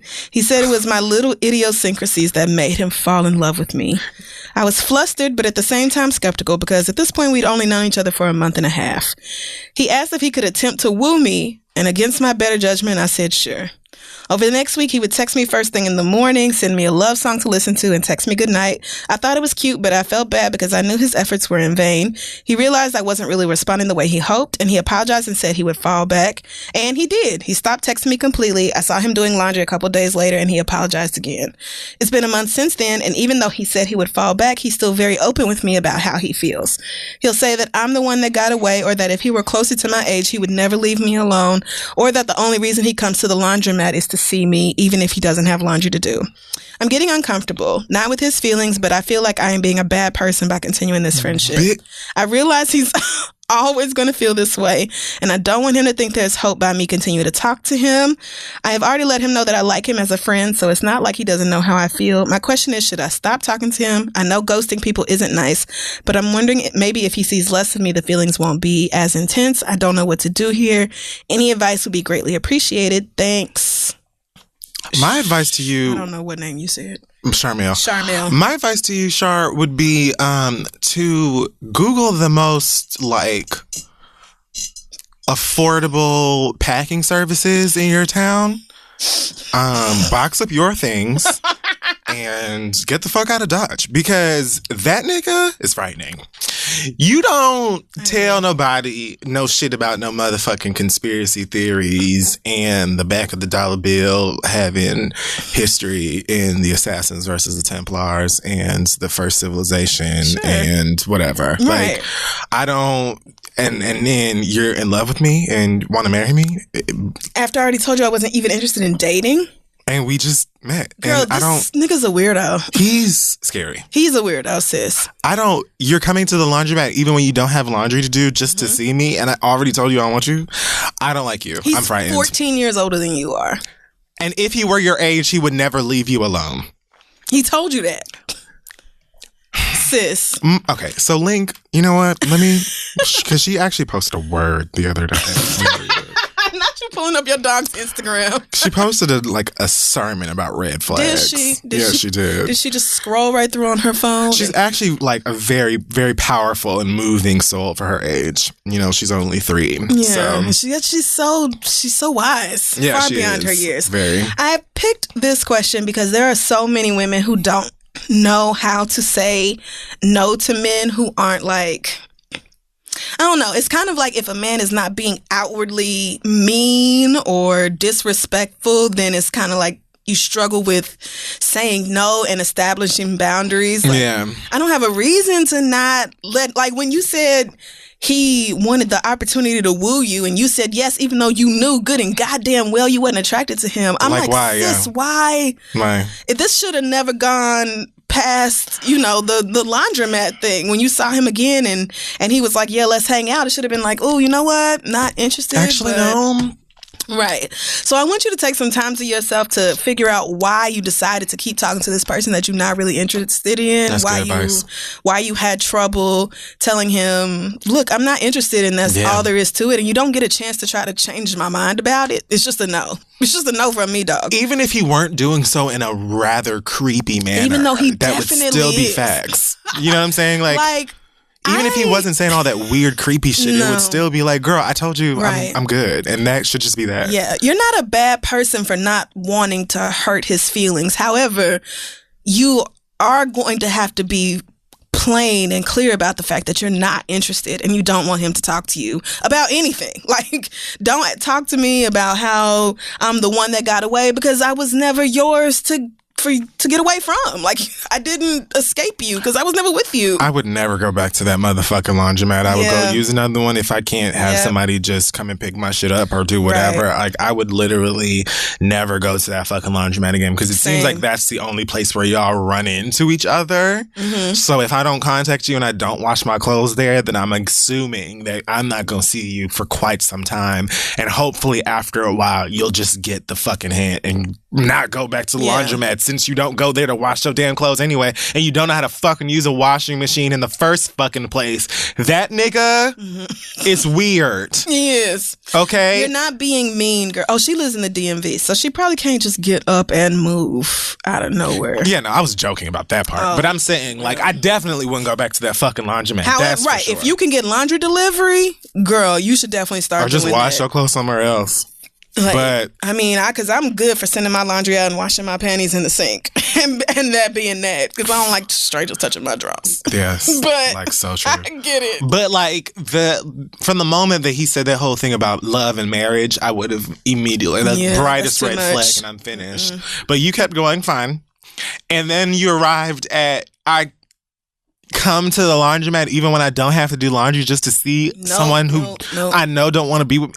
No. Mm-mm. No. And he's 40. Girl, sorry. 40 years old sweating you like this. I don't like it. I can't imagine. No shade. I'm sure you're gorgeous. But I can't imagine being pressed over a 26-year-old at this point in my life. I just can't. I would not. Me and a 26-year-old probably don't have nothing to talk about other than worldly events. And that is just that. Yeah. And I definitely cannot see myself being turned down. You have tried to be kind about it and he knows that, but you have curved this nigga and he's still making sure that he keeps in touch with you just so you know how he feels. But she's also leaving the door wide open. Right. Right. So that's what I'm saying. Doesn't help. You have got to figure out why you're reluctant to establish that boundary with him, but please do it. It can't just be this black shit and this nonprofit idea. Please do not contact this nigga no more. Please, girl. Because what I don't want you to do is just keep going along with things, and next thing you know, you're in a relationship with somebody you're not even attracted to. Or better yet, the next thing you know, you're a Lifetime movie. Or a segment on ID Network. We just don't want that to happen to you, sis. So, good luck. You don't even want it. You don't. He's not even fine. I just don't know. That's a whole, not that you're not grown, but that man is 40 years old.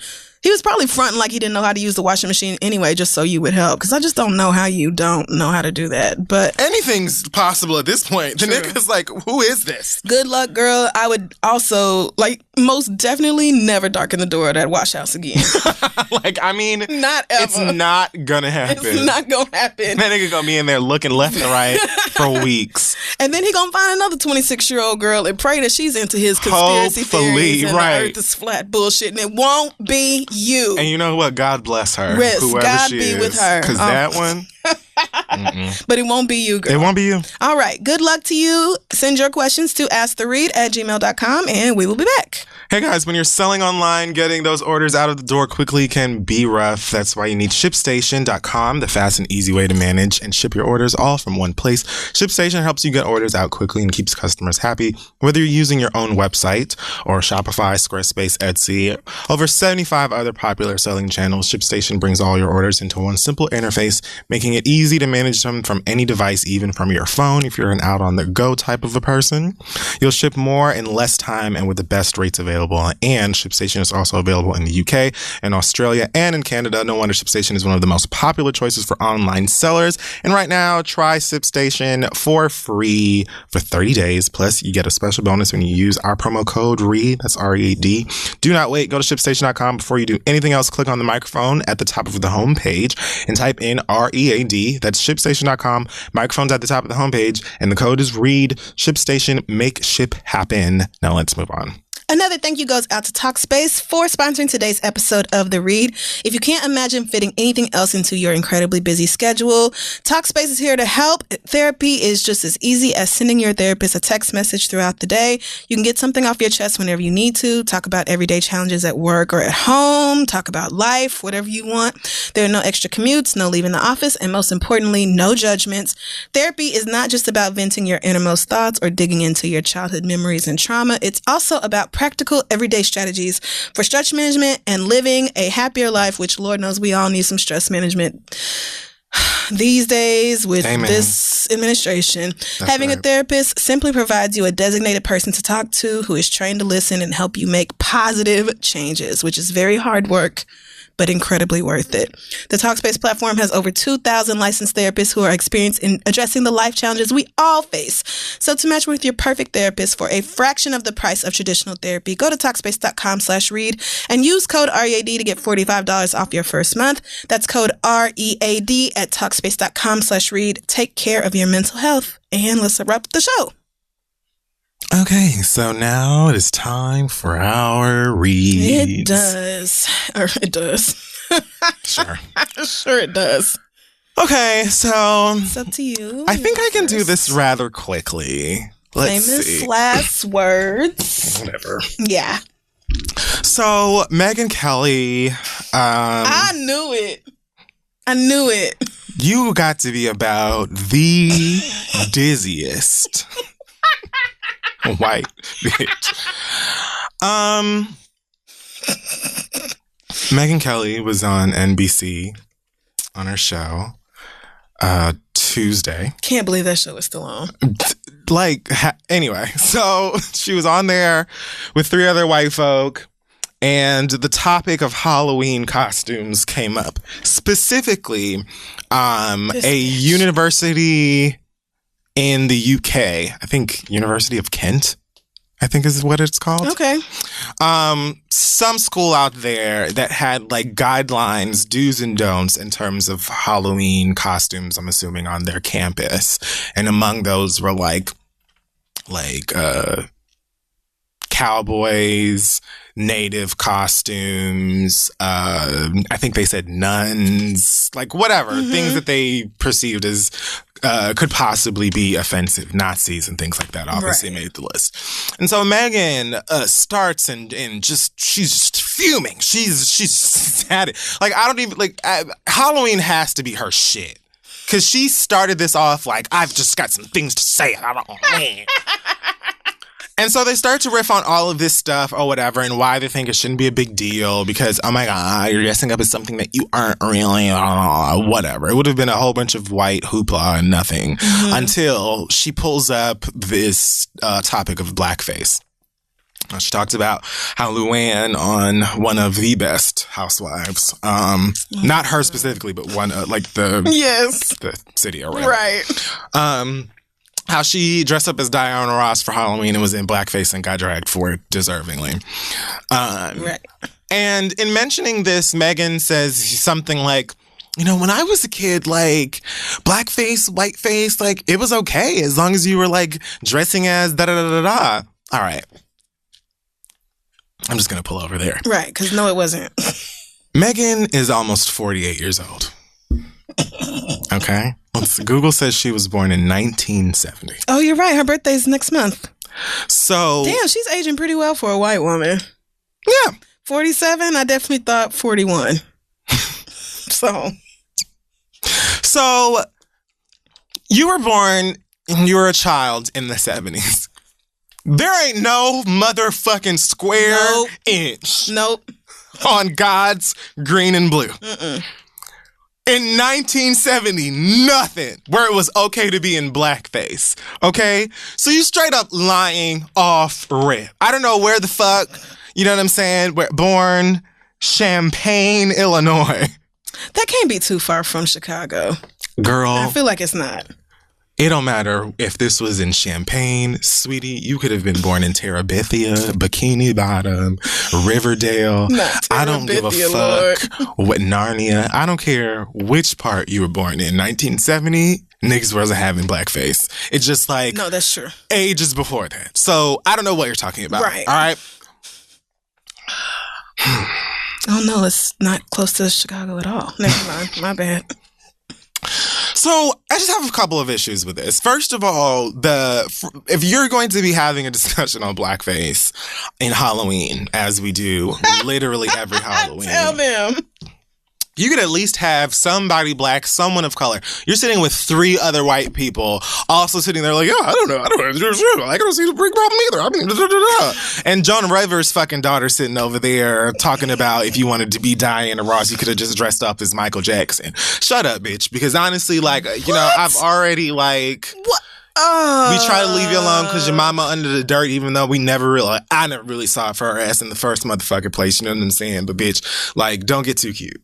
Because you can always get dragged too. Don't nobody feel sorry for you no more. She been dead. That's first.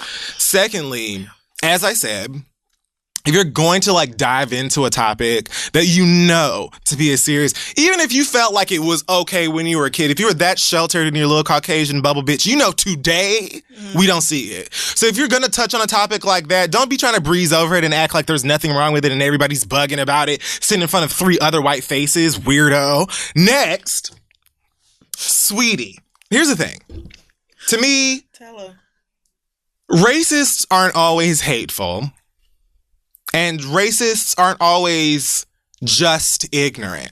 A lot of racist people are just lazy because you motherfuckers, like, you know where a lot of these boundaries are. You know where a lot of these lines are. And you claim to have nothing against black people or trans people or gay people or women or Asian people or whatever. But you consistently find yourselves in places where you are offending people or pissing people off because you never make the effort to understand.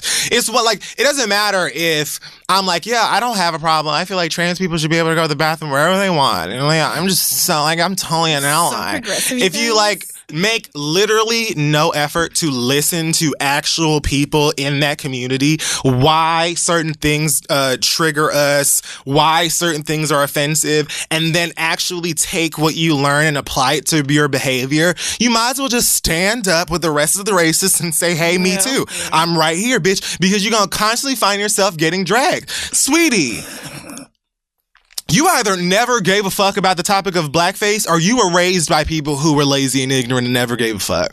Because I would assume that you are one of these white people who's, I don't have anything against the blacks. I love the blacks. The blacks. Right? So maybe your mommy, your daddy, your guardians, your whoever, your mima, and then they never really really hated black people. But they definitely never talked about why blackface was wrong. And niggas were in blackface on Halloween in the 70s, in the 80s. It was never a topic. I feel like for the past couple of Halloweens on this show, we've just had the obligatory, hey girls. So in fact, I was going to do it today because this would be the last episode before Halloween. Yes. So we always are like, hey, quick white reminder. Before you put on your Luke Cage or your Wakanda outfit or whatever, bitch, oh my God. You don't need to put on any Fenty Beauty. Like you don't have to put no dark foundation. You don't have to do any of that. In fact, bitch, if you feel like you needed to put on makeup in order for us to know what you are, the outfit's trash, put something else on. Yes. You have had countless examples of people, white and other colors, who have dressed up as characters or people of a different race without putting makeup on. We didn't have to question. We immediately looked at them and it's like, oh, you're fucking this person or you're that person or whatever. Like, we always talk about how Miley Cyrus, before she drifted off. Yeah, she's gone. When she was Nicki Minaj or Little Kim. Really good, or, you know what I'm saying? Yes, those were good costumes that don't require blackface. So, what? Like your baby can dress up as Shuri or Nakia or Okoye, but do not put brown makeup on her. It's not hard. Just let her put on the Dora Milaje outfit and take her little spear and let her go about her damn And you're day. saving money because you don't have to buy this makeup that you're not going to use for any other month. Like throw away. You like so. The fact that we have said this, not us specifically, or only us, but just black people who care for just so long. And you, a 48-year-old white woman, sitting here like, it just proves that y'all don't listen to anything that we say when we talk about this shit. And then you get confused when we're frustrated, when we get upset, when we're angry, when we kneel, when we talk about all of this shit all of the time. You act like you mad tired. Well, then listen, bitch. Like, open up your ears and pay some fucking attention and make a difference. It costs you nothing. Nothing. Yes. So the last thing I want to say is that I really did not like how she tried to make it like a black face, white face thing. Because more than once, when she talked about blackface, she referenced whiteface as well. As if to say that there is any sort of equality in offense as far as a white person painting themselves black and a black person painting themselves white. Once again. Black people have told y'all the stories of what you bitches have done to us and where blackface came from, how it started, and why it's wrong. You may read any book. You can just Google blackface and read. Yeah. What? You can't say that it wasn't a big deal when you were a kid. You and your people just didn't give a fuck. And maybe you still don't. And old habits die hard. But, bitch, I have black family who grew up in the 70s, and I can tell you for a fact that at no Megan, point... if they caught your ass out in the street... Had my mama and them seen you... in 1976 or whatever... It would have been so slow. You would have found out quick it wasn't okay. You would have went on the north side. Fuck is like you talking about? You dizzy as fuck. I heard Al Roker is fuming. I know Al is like, really? Al wants her gone? Y'all better leave Al alone. Okay. Shit. Al Roker was not on multiple episodes of The Proud Family for him to be dealing with this bullshit. So that's it. I just, for Megyn Kelly, and I just don't... The plight of black people in this country, and not just in the country, I mean to say the world, of like all of the shit that we have to deal with just simply being black and existing. But piled on top of that, of us saying these things all of the time and having to repeat it. Like anybody with a parent, like I'm sure you've had a moment where your parent at some point in your life explained to you how pissed it made them to have to say something more than once to your ass. Like, I know many of you Caucasian people probably didn't get a switch to your ass for having to be told twice or three times to do something. But at the very least, somebody raised their voice. In the house after the third time that they had to tell you to turn off the Nintendo or get in the fucking bed or whatever, Hannah. So like, imagine niggas having for hundreds of years to have to say the same fucking thing. Over and over. We do this every year, and still on Halloween, some white person will think it's funny and post on Instagram how they put on they T'Challa face. Right. Or, I don't know. And the guy on the panel. Somebody else. The guy on the panel said something like, I, love freedom of speech in America and blah, blah, blah, blah. And he feels like if you do dress up like a moron, you have to be willing to take the criticism and, what comes along with it or whatever. But people should still be free to dress up like morons. You are. And I'm like, right. Okay. So wear your blackface. Right. But when you get dragged, don't come on the next episode of your show and be like, I just want to say 2 words. I am sorry. Like, don't stand up in your racism. When you get dragged for it, be like, yeah, I really wanted to do it and I don't give a fuck. At least that. You knocking on the door at 50 and want to tell me you didn't understand blackface? Bitch, please. Bitch, please. Fuck. Megyn Kelly is garbage. I can't believe that show is still on. Who even watches it? I didn't even know that she was still a thing. Yeah, remember? Because Donald Trump said something mean to her one time or something. Oh, right. And that's why we all know who she is now. There we go. Remember when she said Santa and Jesus were white? So if you're in your feelings about it, you need to get over it. I do remember that. Fuck Megyn Kelly. Garbage. What a fucking dumbass.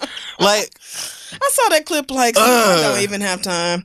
Why are y'all even talking about blackface with no black people? The blackest face on camera was the random lady in the audience who was sitting right over her shoulder, who was making all kinds of very strong expressions. And I saw one black lady in the audience who was like, I'm not clapping. I'm not doing nothing for this. In fact, I don't even know why I'm here. Right. To be honest with you. We was in town on vacation and we just got some tickets, but oh no, you got me fucked up. Mm-hmm. Girl, get a grip. You're a fucking dumbass. I can't wait to never see you again. Amen.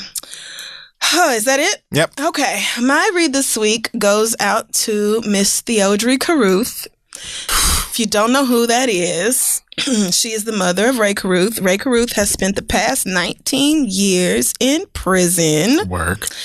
For the murder of his baby mama, who was 7 months pregnant at the time. Thankfully, she did not die instantly. She was able to call 911 and got to the hospital, which is the only reason her son's life was spared, but she did pass away a few weeks after that. It's very weird for me to remember this story clearly and to now see Ray Carruth getting out of prison, because I just feel like 19 years is not long enough for the murder of your baby mama. I just feel like it isn't. But anyway, Ray Carruth is out of jail now. A lot of us are very disgusted about it, but his son, how do I say this? So after his mother was shot, he was losing blood and oxygen in the womb. And so now he has, I think, some developmental disabilities, that sort of thing going on that he, deals with. It's his life. His grandmother, his mother's mother, obviously raised him. Got out of prison. Theodore is giving interviews. First of all, she's very excited because her son's finally getting out. She says it's a joy she can't put into words. It's real and it's true and it's going to happen. And all this time I've just wondered, why me? Why my son? Because you're... I'm sorry. Sis, I'm sorry. because your son set up a hit on his baby mama. That's why him. Had he just paid his fucking child support like every other nigga who's out here raw dogging and getting girls pregnant, then he would not have spent the past 20 years in jail, would not have lost, obviously his career and all his money. I'm sure his defense ate up any dime he had. So, however, that is not what pissed me off about Theodore. I actually do expect most mothers to be excited for their kids to get out of jail, regardless of what their kids did. Right. However, she went on to say how upset she is at her grandson's other grandmother, because he suffers from cerebral palsy now after his mother was shot 4 times. And so she's saying how over the past several years, she's gone to court 4 different times to try to get joint custody, and that she was tried as Ray Carruth and not Theodore, and people have been judging her, and she's not allowed to have a relationship with her grandson because his grandmother is being inconsiderate and won't let her see him or have custody. And, she has been sentenced to and all this other shit. And I'm just like, okay, so hold on, girl. Because she then said, we're older now, we're grandmothers. This boy has only heard one side of what happened. He's never heard from his father, and I think he's owed that as a young man. Girl. I hate... Okay. Your grandson, Chancellor, could have had so many opportunities to hear from his father. He could have heard so many sides of the story. He could have learned from his father, spent quality time, had his daddy not shot and killed his mother while he was in utero. You see how it always comes back to that? You see how Ray's own actions contributed to him not having a relationship with his son? I can't say that I would want to get to know the nigga who took my mama from me before I could even get to know her. I cannot say that I would ever want... Probably wouldn't be interested. ...to be in your life. Right. Yeah. He's 19 years old. At this point, he can make his own decision about whether he wants to see his sorry-ass daddy. And I think a few months ago, his grandma/caregiver said, we're actually not interested. She was going to take him up to the jail, and then I guess he didn't want to go no more, so they didn't go no more. There you go. And that was all there is to that. That's all I needed to hear. I don't give a fuck about him only, quote, hearing one side of the story when your side of the story is, my son murdered your mama and caused the disability that you have. Now, I'm not even trying to do like a whole pity him because he's disabled sort of thing, because I don't think disabled people live pitiful lives. Right. I don't think that. But this child was robbed of so many opportunities and the chance to know his own fucking mama because of your son's actions. So then turn around and be like, I don't understand why you would want to keep him from me. What's the big deal? Bitch, are you joking?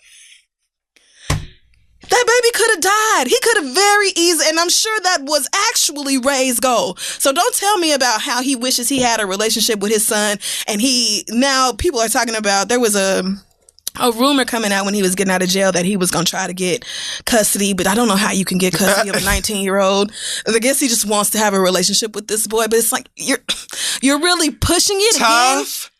Because you tried to kill me. Remember when you killed the thing I was inside, that living, breathing being I was inside of? Remember when you killed her and I was dependent on her for oxygen and blood, so my shit got cut off? You remember that? You remember how you did that?